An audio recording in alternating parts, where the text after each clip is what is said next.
Doctor Dalip Kaur Tiwana ਦਾ novel ਖੜਾ ਪੁਕਾਰੇ ਪਾਤਣੀ ਦਾ 7ਵਾਂ ਅੰਗ। 10 ਕੁ ਦਿਨਾਂ ਮਗਰੋਂ ਮਾਤਾ ਨੇ ਮਾਇਆ ਦੇ ਪੇਕੇ ਫੋਨ ਕੀਤਾ ਤੇ ਹਾਲ ਚਾਲ ਪੁੱਛਿਆ, ਨਾਲ ਹੀ ਉਹਦੇ ਖਾਣ ਪੀਣ ਸੰਬੰਧੀ ਹਦਾਇਤਾਂ ਕੀਤੀਆਂ। ਅੱਗੇ ਨਾਲੋਂ ਠੀਕ ਹੈ, ਬੀਬੀ ਨੇ ਦੱਸਿਆ, ਪਰ ਬੀਬੀ ਦੀ ਹਿੰਮਤ ਨਹੀਂ ਪਈ ਕਿ ਉਹ ਮਾਤਾ ਨੂੰ ਆਖੇ ਜੋ ਤੂੰ ਕੀਤਾ ਚੰਗਾ ਨਹੀਂ ਕੀਤਾ। 4 ਕੁ ਦਿਨਾਂ ਮਗਰੋਂ ਫੋਨ ਆ ਗਿਆ ਕਿ ਮਾਤਾ ਨੂੰ ਤਾਪ ਚੜਿਆ ਹੋਇਆ, ਮਾਇਆ ਨੂੰ ਛੱਡ ਜਾਓ। ਨਾ ਮਾਇਆ ਵਾਪਸ ਜਾ ਕੇ ਖੁਸ਼ ਸੀ ਤੇ ਨਾ ਮਾਪੇ ਭੇਜ ਕੇ ਰਾਜੀ ਸਨ। ਫਿਰ ਵੀ 15-16 ਦਿਨਾਂ ਮਗਰੋਂ ਮਾਇਆ ਵਾਪਸ ਸਹੁਰੀ ਆ ਗਈ। ਮੁੜ ਸਾਰਾ ਕੰਮ ਉਹਨੂੰ ਸੰਭਾਲ ਕੇ ਮਾਤਾ ਨੇ ਸੁੱਖ ਦਾ ਸਾਹ ਲਿਆ। ਬੈਂਕ ਤੋਂ ਆ ਕੇ ਆਪਣਾ ਕਮਰਾ ਸਜਿਆ ਸੰਵਰਿਆ ਦੇਖ ਰਿਪੁਦਮਨ ਵੀ ਖੁਸ਼ ਹੋ ਗਿਆ। ਸਿਰਫ ਮਨੋਹਰ ਨੂੰ ਉਹਦਾ ਆਉਣਾ ਕੁਝ ਅਖਰਿਆ। ਪਤਾ ਨਹੀਂ ਕਿਉਂ ਮਾਇਆ ਨੂੰ ਇਹ ਘਰ ਹੁਣ ਮਾਤਾ ਦਾ ਲੱਗਦਾ ਸੀ ਜਾਂ ਮਨੋਹਰ ਦਾ, ਪਰ ਉਹਨੂੰ ਆਪਣਾ ਨਹੀਂ ਸੀ ਲੱਗਦਾ। ਉਹ ਤਾਂ ਘਰ 'ਚ ਸਿਰਫ ਕੰਮ ਕਰਨ ਵਾਲੀ ਸੀ। ਮੇਰਾ ਕਿਧਰੇ ਵੀ ਕੋਈ ਘਰ ਕਿਉਂ ਨਹੀਂ? ਉਹ ਸੋਚਦੀ, ਸ਼ਾਇਦ ਕਿਸੇ ਵੀ ਔਰਤ ਦਾ ਕਿਧਰੇ ਕੋਈ ਘਰ ਨਹੀਂ ਹੁੰਦਾ। ਉਹ ਸਭ ਸਿਰਫ ਕੰਮ ਕਰਨ ਲਈ ਹੀ ਹੁੰਦੀਆਂ ਨੇ। ਉਹਨੂੰ ਹੈਰਾਨੀ ਹੁੰਦੀ ਕਿਵੇਂ ਔਰਤਾਂ ਗਹਿਣੇ ਕੱਪੜੇ ਪਾਈ ਸਜੀਆਂ ਧਜੀਆਂ ਆਰਾਮ ਨਾਲ ਤੁਰੀਆਂ ਫਿਰ ਰਹੀਆਂ ਹੁੰਦੀਆਂ ਨੇ। ਕਿ ਉਹ ਨਹੀਂ ਜਾਣਦੀਆਂ ਕਿ ਉਹਨਾਂ ਦਾ ਕਿਤੇ ਕੋਈ ਘਰ ਨਹੀਂ ਹੁੰਦਾ। ਫਿਰ ਉਹ ਸੋਚਦੀ, ਮੈਂ ਵੀ ਕਿਹੜੀਆਂ ਫਜ਼ੂਲ ਗੱਲਾਂ ਸੋਚਣ ਲੱਗ ਜਾਂਦੀ ਹਾਂ। ਕਦੇ ਕਦੇ ਉਹਦਾ ਪਤੀ ਮਾਂ ਤੋਂ ਚੋਰੀਓਂ ਬਾਹਰੋਂ ਕਿਧਰੋਂ ਜਦੋਂ ਸ਼ਰਾਬ ਪੀ ਆਉਂਦਾ ਤਾਂ ਉਸ ਨਾਲ ਬੜਾ ਚਿਰ ਗੱਲਾਂ ਕਰਦਾ ਰਹਿੰਦਾ। ਗੱਲਾਂ ਵੀ ਕਾਹਦੀਆਂ, ਸੱਚੀਆਂ ਝੂਠੀਆਂ, ਆਪਣੇ ਇਸ਼ਕਾਂ ਦੀਆਂ ਕਹਾਣੀਆਂ ਸੁਣਾਉਂਦਾ ਰਹਿੰਦਾ। ਇੱਕ ਕੁੜੀ ਜਿਹੜੀ ਉਹਨੂੰ ਰੇਲ 'ਚ ਮਿਲੀ ਸੀ ਤੇ ਉਹਦੇ ਨਾਲ ਹੋਟਲ 'ਚ ਆ ਗਈ ਸੀ। ਇੱਕ ਕੁੜੀ ਜਿਹੜੀ ਉਹਨਾਂ ਦੀ ਰਿਸ਼ਤੇਦਾਰ ਸੀ, ਉਹਨੂੰ ਟੈਲੀਫੋਨ ਕਰਦੀ ਰਹਿੰਦੀ ਸੀ ਤੇ ਆਖਦੀ ਸੀ, ਜੇ ਤੇਰਾ ਵਿਆਹ ਨਾ ਹੋਇਆ ਹੁੰਦਾ ਤਾਂ ਮੈਂ ਤੇਰੇ ਨਾਲ ਭੱਜ ਜਾਣਾ ਸੀ। ਤੇ ਇੱਕ ਕੁੜੀ ਬੈਂਕ ਵਾਲੀ ਜਿਹੜੀ ਆਪਣੇ ਲੰਚ ਬਾਕਸ ਵਿੱਚ ਉਹਦੇ ਲਈ ਵੀ ਰੋਟੀ ਲੈ ਕੇ ਆਉਂਦੀ ਸੀ। ਤੇ ਅਜਿਹੀਆਂ ਹੋਰ ਵੀ ਕਿੰਨੀਆਂ ਹੀ ਕੁੜੀਆਂ ਦੀਆਂ ਗੱਲਾਂ ਉਹ ਮਾਇਆ ਨੂੰ ਇਉਂ ਸੁਣਾਉਂਦਾ ਰਹਿੰਦਾ ਜਿਵੇਂ ਮਾਇਆ ਉਹਦੀ ਪਤਨੀ ਨਾ ਹੋ ਕੇ ਉਹਦੀ ਸਹੇਲੀ ਹੋਵੇ, ਜਿਹਨੂੰ ਉਹਨੇ ਇਹਨਾਂ ਗੱਲਾਂ ਨਾਲ ਇੰਪ੍ਰੈਸ ਕਰਨਾ ਸੀ। ਕਈ ਵਾਰੀ ਮਾਇਆ ਸੋਚਦੀ, ਉਹਨੂੰ ਇਹਨਾਂ ਔਰਤਾਂ ਨਾਲ ਕੋਈ ਈਰਖਾ ਕਿਉਂ ਨਹੀਂ ਹੁੰਦੀ? ਸ਼ਾਇਦ ਇਸ ਲਈ ਰਿਪੁਦਮਨ ਕਦੇ ਉਹਨੂੰ ਐਡਾ ਆਪਣਾ ਲੱਗਿਆ ਹੀ ਨਹੀਂ ਸੀ ਕਿ ਕਿਸੇ ਹੋਰ ਨਾਲ ਉਹਨੂੰ ਈਰਖਾ ਹੁੰਦੀ। ਕਈ ਵਾਰੀ ਉਹ ਮਾਇਆ ਨੂੰ ਆਖਦਾ, ਤੂੰ ਵੀ ਆਪਣੇ ਕਿਸੇ ਬॉयਫ੍ਰੈਂਡ ਦੀ ਗੱਲ ਦੱਸ। ਉਹ ਹੱਸ ਪੈਂਦੀ ਤੇ ਆਖਦੀ, ਮੈਂ ਤੇ ਬੜੀ ਕਾਇਰ ਤੇ ਡਰਪੋਕ ਜਿਹੀ ਲੜਕੀ ਹਾਂ। ਮੇਰਾ ਤੇ ਕਿਤੇ ਹੌਸਲਾ ਹੀ ਨਹੀਂ ਪਿਆ ਕਿਸੇ ਮੁੰਡੇ ਨਾਲ ਦੋਸਤੀ ਪਾਉਣ ਦਾ। ਤੇਰਾ ਨਾਂ ਸਹੀ, ਮੁੰਡੇ ਤਾਂ ਕੋਸ਼ਿਸ਼ ਕਰਦੇ ਹੀ ਹੋਣਗੇ। ਪਤਾ ਨਹੀਂ, ਤੂੰ ਐਡੀ ਬੁੱਧੂ ਤਾਂ ਨਹੀਂ? ਬੁੱਧੂ ਨਹੀਂ, ਮੈਂ ਦੱਸਿਆ ਨਾ ਮੈਂ ਕਾਇਰ ਹਾਂ। ਮਨੋਹਰ ਦੀ ਵਹੁਟੀ ਬੜੀ ਤੇਜ਼ ਸੀ। ਉਹਨੇ ਮੇਰੇ ਨਾਲ ਵੀ ਦੋਸਤੀ ਪਾਉਣ ਦੀ ਕੋਸ਼ਿਸ਼ ਕੀਤੀ, ਪਰ ਮੈਂ ਸੋਚਿਆ ਜਨਾਨੀਆਂ ਦਾ ਕੀ ਪਤਾ ਹੁੰਦਾ, ਕਿਸੇ ਦਿਨ ਪਤਾ ਲੱਗਣ ਤੇ ਸਾਰਾ ਕੁਝ ਮੇਰੇ ਸਿਰ ਤੇ ਹੀ ਨਾ ਲਾ ਦੇਵੇ। ਮੈਂ ਆਖਿਆ, ਭਾਬੀ ਮੈਂ ਤਾਂ ਤੇਰਾ ਲਛਮਣ ਵਰਗਾ ਦਿਓਰ ਹਾਂ। ਉਹ ਬੋਲੀ, ਇਹੀ ਤਾਂ ਟ੍ਰੈਜਡੀ ਹੈ ਕਿ ਕੁਝ ਲੋਕ ਰਮਾਇਣ ਦੇ ਸਮੇਂ ਵਿੱਚ ਹੀ ਖਲੋ ਗਏ ਨੇ ਤੇ ਨਾਲੇ ਮੈਨੂੰ ਪਤਾ ਲੱਗਿਆ ਉਸਦੇ ਤਾਂ ਵਿਆਹ ਤੋਂ ਪਹਿਲਾਂ ਹੀ ਬੜੇ ਦੋਸਤ ਮਿੱਤਰ ਸੀ। ਫਿਰ ਅਜਿਹੀ ਲੜਕੀ ਨਾਲ ਮਨੋਹਰ ਭਾਜੀ ਨੇ ਵਿਆਹ ਕਿਉਂ ਕੀਤਾ? ਆਮ ਤੌਰ ਤੇ ਬਹੁਤ ਸਾਰੇ ਲੜਕੇ ਬੇਵਕੂਫ ਹੀ ਹੁੰਦੇ ਨੇ ਤੇ ਕੁੜੀਆਂ ਉਹਨਾਂ ਨੂੰ ਬਹੁਤ ਛੇਤੀ ਬੇਵਕੂਫ ਬਣਾ ਲੈਂਦੀਆਂ ਨੇ। ਬਾਕੀ ਮਾਤਾ ਸਾਡੀ ਨੂੰ ਉਹਦੇ ਪਿਓ ਦਾ ਇਨਕਮ ਟੈਕਸ ਹੋਣਾ ਬਹੁਤ ਚੰਗਾ ਲੱਗਦਾ ਸੀ, ਜਿਸ ਕਾਰਨ ਉਹਨਾਂ ਦੇ ਘਰ ਹਰ ਚੀਜ਼ ਦੀ ਬਹੁਤਾਤ ਰਹਿੰਦੀ ਸੀ। ਉਹ ਸਾਡੀ ਮਾਤਾ ਦੇ ਦੂਰੋਂ ਪਾਰੋਂ ਰਿਸ਼ਤੇਦਾਰ ਸਨ। ਮੈਂ ਤੁਹਾਨੂੰ ਆਖਣਾ ਸੀ, ਮਾਤਾ ਦੀਆਂ ਅੱਖਾਂ ਚੈੱਕ ਕਰਵਾ ਲਿਓ। ਉਹ ਆਖਦੀ ਹੈ, ਹੁਣ ਮੈਨੂੰ ਬੜਾ ਘੱਟ ਦਿਸਦਾ, ਛੇਤੀ ਕਿਤੇ ਬੰਦਾ ਪਛਾਣ ਨਹੀਂ ਆਉਂਦਾ। ਇਹ ਮੇਰੀ ਕੋਟ ਦੀ ਜੇਬ 'ਚੋਂ 100 ਰੁਪਇਆ ਲੈ ਲੈ। ਕੱਲ੍ਹ ਨੂੰ ਤੂੰ ਹੀ ਡਾਕਟਰ ਅਗਰਵਾਲ ਨੂੰ ਦਿਖਾਏ। ਮੇਰੇ ਕੋਲੇ ਨਹੀਂ 2 ਘੰਟੇ ਲਾਈਨ 'ਚ ਬੈਠਿਆ ਜਾਂਦਾ। ਜਦੋਂ ਵੀ ਜਾਓ ਇੰਨੀ ਭੀੜ ਹੁੰਦੀ ਹੈ ਜਿਵੇਂ ਸਾਰੀ ਦੁਨੀਆ ਦੀਆਂ ਅੱਖਾਂ ਹੀ ਖਰਾਬ ਹੋ ਗਈਆਂ ਹੁੰਦੀਆਂ ਨੇ, ਰਿਪੁਦਮਨ ਬੋਲਿਆ। ਅਗਲੇ ਦਿਨ ਸਵੇਰੇ ਨਹਾ ਕੇ ਮਾਤਾ ਡਾਕਟਰ ਦੇ ਜਾਣ ਲਈ ਤਿਆਰ ਹੋ ਗਈ। ਕੰਮ ਧੰਦਾ ਮੁਕਾ ਕੇ ਮਾਇਆ ਵੀ ਗੁਸਲਖਾਨੇ 'ਚ ਕੱਪੜੇ ਬਦਲਣ ਚਲੀ ਗਈ। ਇੰਨੇ ਨੂੰ ਗੈਸ 'ਤੇ ਰੱਖਿਆ ਦੁੱਧ ਉਬਲ ਗਿਆ। ਗੈਸ ਬੰਦ ਨਹੀਂ ਸੀ ਕਰ ਸਕਦੀ। ਗਏ ਘਰ ਦੀ ਬੇਭਾਗ ਨੇ 13ਵਾਂ ਰਤਨ ਸਾਰਾ ਰਸੋਈ 'ਚ ਵਗਾਤਾ। ਕਿਸੇ ਕੰਮ ਦਾ ਤਾਂ ਲੱਖਣ ਹੋਵੇ। ਇਹਦੇ ਪਿਓ ਦੀਆਂ ਮੱਝਾਂ ਤਾਂ ਨਹੀਂ ਖੜੀਆਂ ਵੀ ਆਥਣੇ ਹੋਰ ਚੋ ਲਿਆਵਾਂਗੇ। ਸਾਰਾ ਕੁਝ ਮੁੱਲ ਦਾ ਆਉਂਦਾ। ਇਸ ਹਰਾਮਖੋਰ ਨੂੰ ਭੋਰਾ ਭਰ ਕਾਸੇ ਦਾ ਦਰਦ ਨਹੀਂ। ਜਵਾਕ ਮੇਰੇ ਸਾਰਾ ਦਿਨ ਧੰਦ ਪਿੱਟ ਕੇ ਤਾਂ 4 ਪੈਸੇ ਕਮਾ ਕੇ ਲਿਆਉਂਦੇ ਨੇ। ਇਹਨੂੰ ਘਰ ਬੈਠੀ ਨੂੰ ਸਭ ਕੁਝ ਮਿਲਦਾ, ਤਾਂ ਹੀ ਦਿਮਾਗ ਖਰਾਬ ਹੋ ਗਿਆ। ਮਾਤਾ ਉੱਚੀ ਉੱਚੀ ਬੋਲ ਰਹੀ ਸੀ। ਮਨੋਹਰ ਰਸੋਈ 'ਚ ਪਾਣੀ ਦਾ ਗਲਾਸ ਪੀਂਦਾ, ਡੁੱਲੇ ਦੁੱਧ ਨੂੰ ਵੇਖ ਮੁਸਕਰਾਉਂਦਾ ਦਫ਼ਤਰ ਨੂੰ ਚਲਾ ਗਿਆ। ਕੀ ਹੋਇਆ ਹੈ? ਰਿਪੁਦਮਨ ਨੇ ਕਮਰੇ ਤੋਂ ਬਾਹਰ ਆ ਕੇ ਮਾਂ ਤੋਂ ਪੁੱਛਿਆ, ਇਸ ਭਜੜੇ ਪਿੱਟੀ ਨੂੰ ਕਿਸੇ ਦਾ ਡਰ ਭੈ ਹੋਵੇ ਤਾਂ ਹੈ ਨਾ? ਖਬਰ ਨਹੀਂ ਕੀ ਸਕੀਮਾਂ ਸੋਚਦੀ ਰਹਿੰਦੀ ਹੈ। ਘਰ ਦੇ ਕਿਸੇ ਕੰਮ ਕਰਨੀ ਧਿਆਨ ਹੀ ਨਹੀਂ। ਦੁੱਧ ਸਾਰਾ ਉਬਲ ਕੇ ਗੈਸ 'ਚ ਪੈ ਗਿਆ। ਇੰਨੇ ਨੂੰ ਮਾਇਆ ਕੱਪੜੇ ਬਦਲ ਕੇ ਗੁਸਲਖਾਨੇ 'ਚੋਂ ਨਿਕਲ ਕੇ ਆਈ। ਤੂੰ ਧਿਆਨ ਕਿਉਂ ਨਹੀਂ ਰੱਖਦੀ ਹੁੰਦੀ ਹਰਾਮਖੋਰੇ? ਰਿਪੁਦਮਨ ਚੀਕਿਆ। ਮੈਂ ਤਿਆਰ ਹੋਣ ਲੱਗ ਪਈ ਸੀ, ਮਾਇਆ ਨੇ ਇੰਨਾ ਕੁ ਆਖਿਆ। ਤਿਆਰ ਹੋ ਕੇ ਕਿਸੇ ਖਸਮ ਨੂੰ ਮਿਲਣ ਜਾਣਾ ਸੀ? ਤੇਰੇ ਵਰਗੀਆਂ ਛਿੱਤਰਾਂ ਨਾਲ ਹੀ ਲੋਟ ਰਹਿੰਦੀਆਂ ਨੇ। ਤੇਰੇ ਪਿਓ ਦੀ ਕਮਾਈ ਦਾ ਤਾਂ ਨਹੀਂ ਆਉਂਦਾ ਸਾਰਾ ਕੁਝ, ਬਈ ਇਉਂ ਬਰਬਾਦ ਕਰਦੀ ਰਹੇ। ਕੀ ਹੋ ਗਿਆ ਜੇ ਪਾਈਆ ਸਿਰ ਦੁੱਧ ਉਬਲ ਗਿਆ? ਮਾਇਆ ਤੋਂ ਪਤਾ ਨਹੀਂ ਕਿਵੇਂ ਖਿੱਝ ਕੇ ਆਖਿਆ ਗਿਆ। ਰਿਪੁਦਮਨ ਨੇ ਕਾੜ ਕਰਦੀ ਚਪੇੜ ਉਹਦੇ ਮੂੰਹ ਤੇ ਮਾਰੀ। ਅੱਗੋਂ ਬਕਵਾਸ ਕਰਦੀ ਹੈ। ਮਾਇਆ ਬੌਂਦਲੀ ਘਬਰਾਈ ਰੋਣ ਲੱਗ ਪਈ। ਰਿਪੁਦਮਨ ਆਪਣਾ ਸਕੂਟਰ ਕੱਢ ਕੇ ਬੈਂਕ ਨੂੰ ਚਲਾ ਗਿਆ। ਨਹੀਂ ਤੇਰੇ ਗੋਲੀ ਤਾਂ ਨਹੀਂ ਮਾਰਤੀ? ਬੁੱਕਣ ਬੈਠ ਗਈ। ਆਦਮੀ 100 ਧੌਲ ਧੱਫਾ ਕਰ ਲੈਂਦੇ ਨੇ। ਜਨਾਨੀਆਂ ਡੰਡ ਪਾ ਕੇ ਲੋਕਾਂ ਨੂੰ ਤਾਂ ਨਹੀਂ ਸੁਣਾਉਂਦੀਆਂ। ਘਰ ਬੈਠੀ ਨੂੰ ਤੈਨੂੰ ਹਰੇਕ ਚੀਜ਼ ਮਿਲਦੀ ਹੈ। ਘਰ 'ਚ ਕਿਸੇ ਚੀਜ਼ ਦਾ ਤੋੜਾ ਨਹੀਂ। ਕਦੇ ਤੈਨੂੰ ਪੇਕਿਆਂ ਤੋਂ ਕੁਝ ਲਿਆਉਣ ਲਈ ਨਹੀਂ ਆਖਿਆ। ਕੋਈ ਭਾਰੀ ਪਰਿਵਾਰ ਨਹੀਂ ਵੀ ਕੰਮ ਕਰਦੀ ਥੱਕ ਜਾਂਦੀ ਹੈ। ਊਈਂ ਕਾਹਤੋਂ ਸਿਰ ਚੜ੍ਹਦੀ ਜਾਂਦੀ ਹੈ? ਮਾਤਾ ਖਿੱਚ ਕੇ ਆਖੀ ਜਾ ਰਹੀ ਸੀ। ਮਾਇਆ ਰਸੋਈ 'ਚ ਜਾ ਕੇ ਦੁੱਧ ਵਾਲਾ ਪਤੀਲਾ ਤੇ ਗੈਸ ਸਾਫ਼ ਕਰਨ ਲੱਗ ਪਈ। ਸਾਫ਼ ਕਰਨ ਮਗਰੋਂ ਉਹਨੇ ਪੌਣਾ ਧੋ ਕੇ ਸੁੱਕਣਾ ਪਾਇਆ। ਇੰਨੇ ਨੂੰ ਮਾਤਾ ਆਪਣੀ ਪਰਸੀ ਜੀ ਚੁੱਕੀ ਡਾਕਟਰ ਦੇ ਜਾਣ ਲਈ ਤਿਆਰ ਖੜੀ ਸੀ। ਚੱਲ ਧੋ ਹੱਥ, ਕੁਵੇਲਾ ਹੁੰਦਾ, ਉੱਥੇ ਖਬਰ ਨਹੀਂ ਕਿੰਨਾ ਕੁ ਚਿਰ ਲੱਗੂ, ਮਾਤਾ ਨੇ ਆਖਿਆ। ਚੁੱਪਚਾਪ ਮਾਇਆ ਨੇ ਹੱਥ ਧੋਤੇ। ਰਿਪੁਦਮਨ ਵਾਲਾ 100 ਰੁਪਈਆ ਮਾਤਾ ਨੂੰ ਫੜਾਇਆ। ਘਰ ਨੂੰ ਲਾਉਣ ਲਈ ਜੰਦਾ ਚੁੱਕਿਆ ਤੇ ਡਾਕਟਰ ਦੇ ਜਾਣ ਲਈ ਮਾਤਾ ਦੇ ਨਾਲ ਤੁਰ ਪਈ। ਰਾਹ 'ਚ ਉਹਨਾਂ ਨੇ ਰਿਕਸ਼ਾ ਲੈ ਲਿਆ। ਬੂਥਾ ਨਾ ਸਜਾਈ ਰੱਖ, 100 ਕੋਈ ਵਾਕਫ ਮਿਲ ਜਾਂਦਾ, ਮਾਤਾ ਨੇ ਮਾਇਆ ਨੂੰ ਡਾਂਟਿਆ। ਮਾਇਆ ਅੱਗੋਂ ਕੁਝ ਨਾ ਬੋਲੀ। ਬੜਾ ਚਿਰ ਉਡੀਕਣ ਮਗਰੋਂ ਉਹਨਾਂ ਦੀ ਅੱਖਾਂ ਦਿਖਾਉਣ ਦੀ ਵਾਰੀ ਆਈ। ਅੱਖਾਂ ਚੈੱਕ ਕਰਕੇ ਡਾਕਟਰ ਨੇ ਦਵਾਈ ਤਾਂ ਭਾਵੇਂ ਲਿਖ ਦਿੱਤੀ, ਪਰ ਨਾਲ ਹੀ ਮਾਇਆ ਨੂੰ ਅੱਡ ਹੋ ਕੇ ਆਖਿਆ, ਮਾਤਾ ਦੀ ਨਿਗਾਹ ਹੌਲੀ ਹੌਲੀ ਜਾ ਰਹੀ ਹੈ। 6 ਮਹੀਨਿਆਂ ਤੱਕ ਦਿਸਣੋਂ ਉੱਕਾ ਬੰਦ ਹੋ ਜਾਏਗਾ। ਇਸ ਬਿਮਾਰੀ ਦਾ ਕੋਈ ਇਲਾਜ ਨਹੀਂ। ਡਾਕਟਰ ਤੈਨੂੰ ਹੌਲੀ ਹੌਲੀ ਕੀ ਆਖਦਾ ਸੀ? ਮੁੜਦਿਆਂ ਰਸਤੇ 'ਚ ਮਾਤਾ ਨੇ ਮਾਇਆ ਨੂੰ ਪੁੱਛਿਆ। ਉਹ ਆਖਦਾ ਸੀ 6 ਮਹੀਨੇ ਲੱਗਣਗੇ ਠੀਕ ਹੋਣ ਨੂੰ। ਮਾਇਆ ਨੇ ਝੂਠ ਬੋਲਿਆ। ਲੈ, ਇਹੀ ਤਾਂ ਨਹੀਂ ਕਿ ਡਾਕਟਰ ਰਹਿ ਗਿਆ, ਇਹ ਤੋਂ ਚੰਗੇ ਨੂੰ ਕਿਸੇ ਨੂੰ ਦਿਖਾ ਲਵਾਂਗੇ, ਮਾਤਾ ਬੁੜਬੁੜਾਈ। ਘਰ ਆ ਕੇ ਮਾਇਆ ਨੇ ਕਾਹਲੀ ਕਾਹਲੀ ਰੋਟੀ ਤਿਆਰ ਕਰਕੇ ਮਾਤਾ ਨੂੰ ਦਿੱਤੀ, ਪਰ ਆਪ ਉਹਨੇ ਰੋਟੀ ਨਾ ਖਾਧੀ। ਰੋਟੀ ਖਾਣ ਨੂੰ ਉਹਦਾ ਮਨ ਹੀ ਨਹੀਂ ਸੀ ਕਰ ਰਿਹਾ। ਮਾਤਾ ਜਦੋਂ ਆਪਣੇ ਕਮਰੇ 'ਚ ਜਾ ਕੇ ਲੰਮੀ ਪੈ ਗਈ ਤਾਂ ਉੱਥੇ ਹੀ ਬੈਠੀ ਸੋਚ ਰਹੀ ਸੀ, ਜੇ ਗਾਰਗੀ ਜਿਉਂਦੀ ਹੁੰਦੀ ਤਾਂ ਹੁਣ ਉਹ 7 ਮਹੀਨਿਆਂ ਦੀ ਹੁੰਦੀ। 7 ਮਹੀਨਿਆਂ ਦਾ ਬੱਚਾ ਤਾਂ ਮਾਂ ਨੂੰ ਪਹਿਚਾਨਣ ਲੱਗ ਜਾਂਦਾ। ਉਹ ਮੇਰੇ ਵੱਲ ਵੇਖ ਕੇ ਹੱਸਿਆ ਕਰਦੀ। ਉਹਦੀ ਸ਼ਕਲ ਭਲਾ ਕਿਸ ਵਰਗੀ ਹੁੰਦੀ? ਮੇਰੇ ਵਰਗੀ ਕਿ ਮੇਰੀ ਬੀਬੀ ਵਰਗੀ? ਉਸ ਬੀਬੀ ਵਰਗੀ ਜਿਹੜੀ ਨਹਿਰ 'ਚ ਡੁੱਬ ਕੇ ਮਰ ਗਈ ਸੀ। ਕਹਿੰਦੇ ਨੇ ਲੋਕ ਮਰ ਕੇ ਕਿਧਰੇ ਜਾਂਦੇ ਨੇ, ਉਹ ਮੁੜ ਮੁੜ ਕੇ ਆਪਣੇ ਪਰਿਵਾਰ 'ਚ ਹੀ ਆ ਜਾਂਦੇ ਨੇ। ਹੋ ਸਕਦਾ ਮੇਰੀ ਮਾਂ ਹੀ ਮੇਰੀ ਧੀ ਬਣ ਕੇ ਆਈ ਹੋਵੇ, ਪਰ ਉਹਨੇ ਆਤਮਘਾਤ ਜੋ ਕੀਤਾ ਸੀ, ਰੱਬ ਉਹਨੂੰ ਏਡੀ ਛੇਤੀ ਮਾਫ਼ ਨਹੀਂ ਕਰਨ ਲੱਗਿਆ ਕਿ ਉਹਨੂੰ ਦੂਸਰਾ ਜਨਮ ਦੇ ਦੇਵੇ। ਸ਼ਾਇਦ ਇਸੇ ਲਈ ਉਹਨੂੰ ਜਨਮ ਤੋਂ ਪਹਿਲਾਂ ਮਰਨਾ ਪਿਆ। ਹੋਰ ਪਤਾ ਨਹੀਂ ਕਿੰਨਾ ਚਿਰ ਉਹ ਇਉਂ ਹੀ ਗਰਭ ਜੂਨਾਂ 'ਚ ਭੌਂਦੀ ਰਹੀ। ਕਹਿੰਦੇ ਨੇ ਪਿਹੋਏ ਜਾ ਕੇ, ਹਰਿਦੁਆਰ ਜਾ ਕੇ ਤੇ ਗਿਆ ਜੀ ਜਾ ਕੇ ਗੱਤ ਕਰਵਾਉਣ ਨਾਲ ਰੂਹਾਂ ਪ੍ਰੇਤ ਮੁਕਤ ਹੋ ਜਾਂਦੀਆਂ ਨੇ, ਪਰ ਗੱਤ ਵੀ ਤਾਂ ਪੁੱਤਰ ਹੀ ਕਰਵਾ ਸਕਦਾ ਹੁੰਦਾ।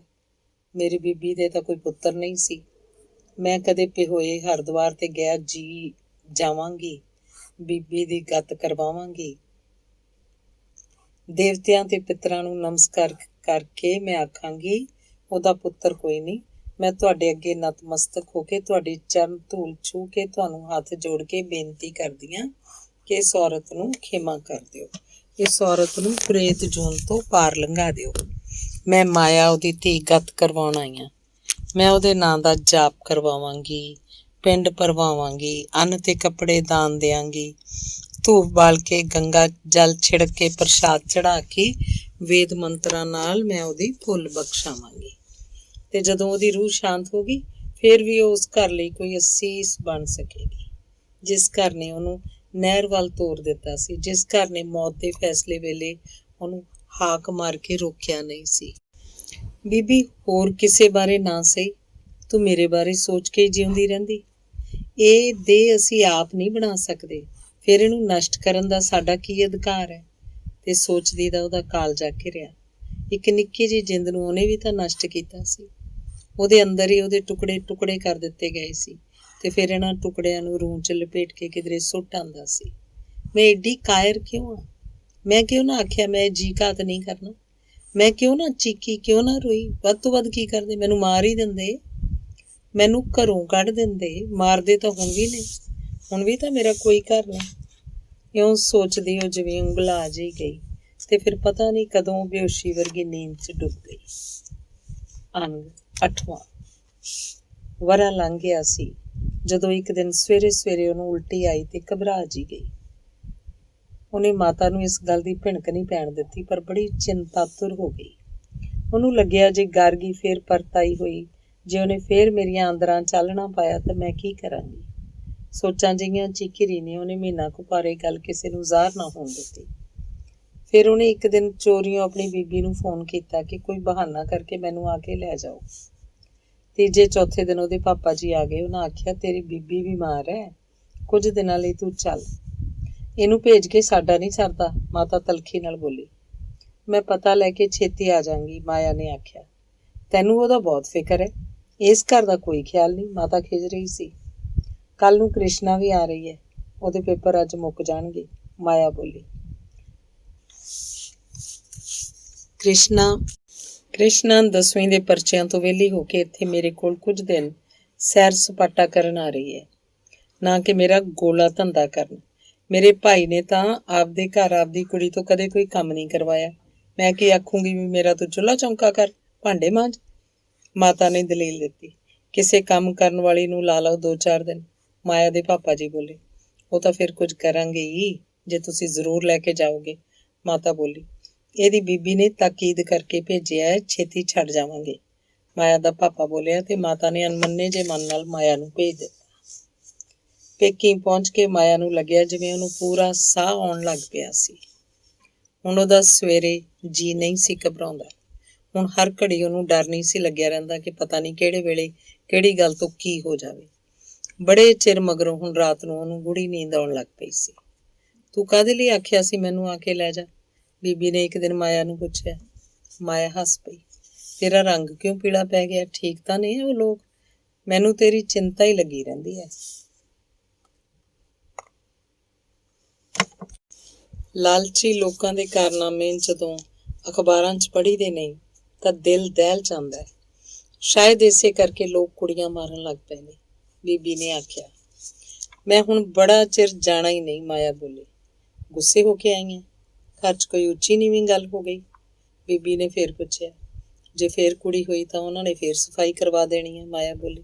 ਲੈ ਹੁਣ ਜਿੰਨਾ ਮਰਜ਼ੀ ਜ਼ੋਰ ਲਾ ਲੈਣ, ਮੈਂ ਨਹੀਂ ਤੈਨੂੰ ਉੱਥੇ ਤੋਰਦੀ।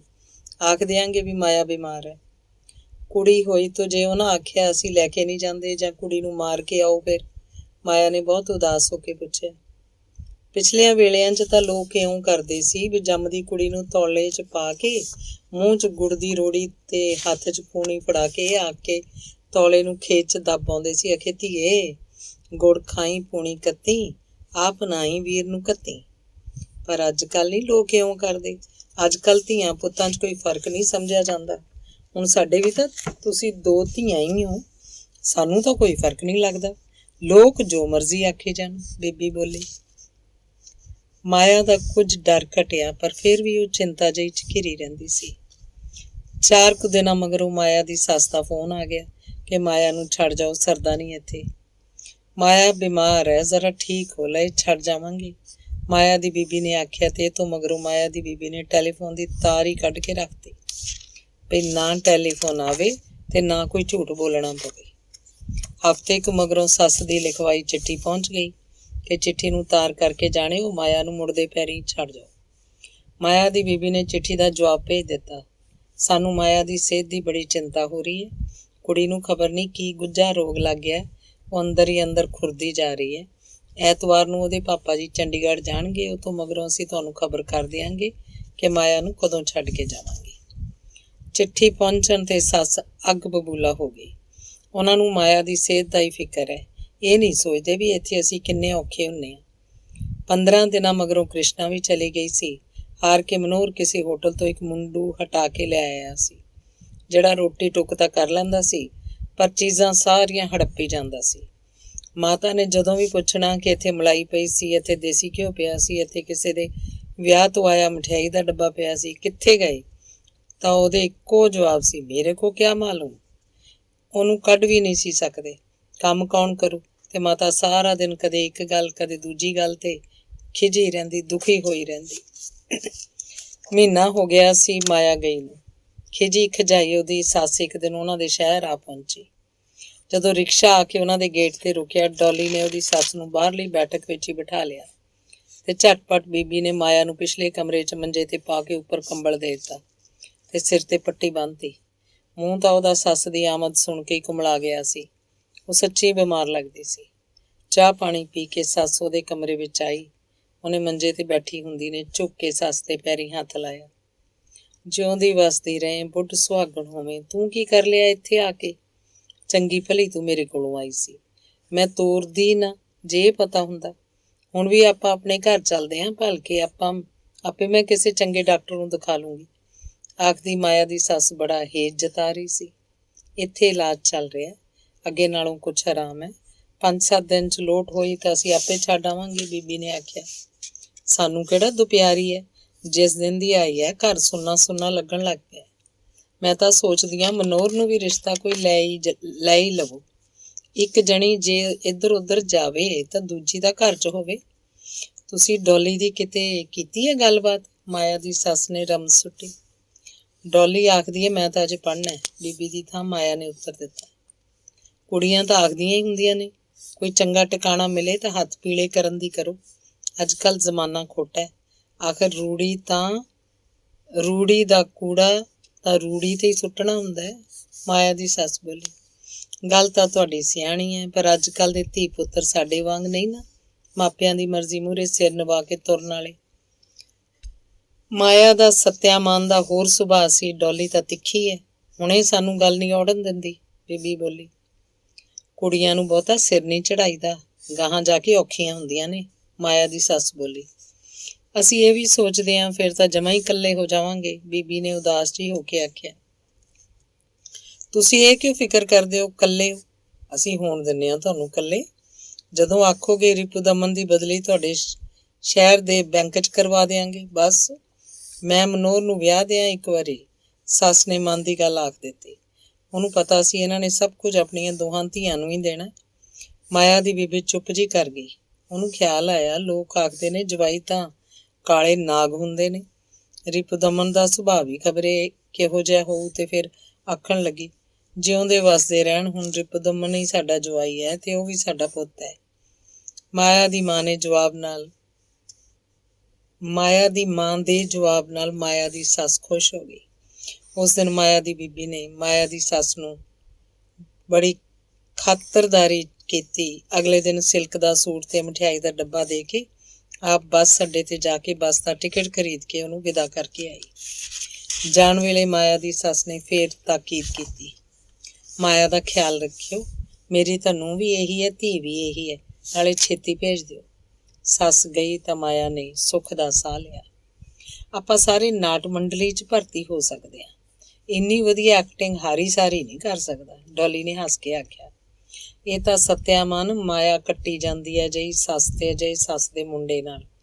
ਤੇਰੇ ਅਰਗੀ ਨੂੰ 4 ਦਿਨ ਕੱਟਣੇ ਪੈਣ ਤਾਂ ਨਾਨੀ ਚੇਤੇ ਆ ਜਾਏ, ਬੀਬੀ ਨੇ ਡੋਲੀ ਨੂੰ ਆਖਿਆ।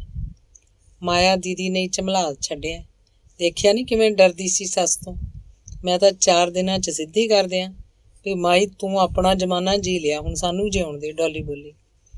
ਅਜੇ ਗੱਲਾਂ ਆਉਂਦੀਆਂ ਨੇ, ਫਿਰ ਤਾਂ ਭਿੱਜੀ ਬਿੱਲੀ ਬਣ ਜਾਏਗੀ, ਮਾਇਆ ਬੋਲੀ। ਮੈਂ ਤੇਰੇ ਵਰਗੀ ਨਹੀਂ ਦੀਦੀ, ਮੈਂ ਤਾਂ ਬੁੱਢੀ ਦੇ ਪੁੱਤ ਨੂੰ ਵੀ ਜੇ ਭਿੱਜਿਆ ਬਿੱਲਾ ਨਾ ਬਣਾਇਆ ਤਾਂ ਕੀ ਯਾਦ ਰੱਖੂਗਾ। ਡੋਲੀ ਮਜ਼ਾਕ ਕਰ ਰਹੀ ਸੀ। ਮਾਇਆ ਨੂੰ ਬੜਾ ਚੰਗਾ ਲੱਗ ਰਿਹਾ ਸੀ ਕਿ ਇੱਥੇ ਅਸੀਂ ਕਿਵੇਂ ਹੱਸ ਖੇਡ ਸਕਦੇ ਹਾਂ, ਤੇ ਇਸੇ ਤਰ੍ਹਾਂ ਹੱਸਦਿਆਂ ਖੇਡਦਿਆਂ ਲਾਰੇ ਲਾਉਂਦਿਆਂ ਉਹਨਾਂ ਨੇ ਮਹੀਨਾ ਹੋਰ ਲੰਘਾ ਦਿੱਤਾ। ਆਪਾਂ ਟੈਸਟ ਕਰਵਾ ਲਈਏ, ਇੱਕ ਦਿਨ ਮਾਇਆ ਨੇ ਆਪ ਹੀ ਆਖਿਆ। ਕਿਉਂ? ਉਹਦੀ ਬੀਬੀ ਨੇ ਪੁੱਛਿਆ। ਮੈਨੂੰ ਹਰ ਵੇਲੇ ਡਰ ਲੱਗਿਆ ਰਹਿੰਦਾ ਵੀ ਜੇ ਫੇਰ ਕੁੜੀ ਹੋਈ। ਮਾਇਆ ਚਿੰਤਾਤੁਰ ਹੋ ਕੇ ਕਹਿਣ ਲੱਗੀ, ਤੂੰ ਛੱਡੇ ਗੱਲਾਂ, ਮਜਾਲ ਹੈ ਤੈਨੂੰ ਕੁਝ ਕਹੇ, ਨਾਲੇ ਇਹ ਕੋਈ ਤੇਰੇ ਅਖਤਿਆਰ ਦੀ ਗੱਲ ਹੈ। ਮੈਂ ਭੇਜਦੀ ਹੋਈ ਨਹੀਂ, ਲਾ ਲੈਣ ਜ਼ੋਰ, ਬੀਬੀ ਉਹਦੀ ਬੋਲੀ।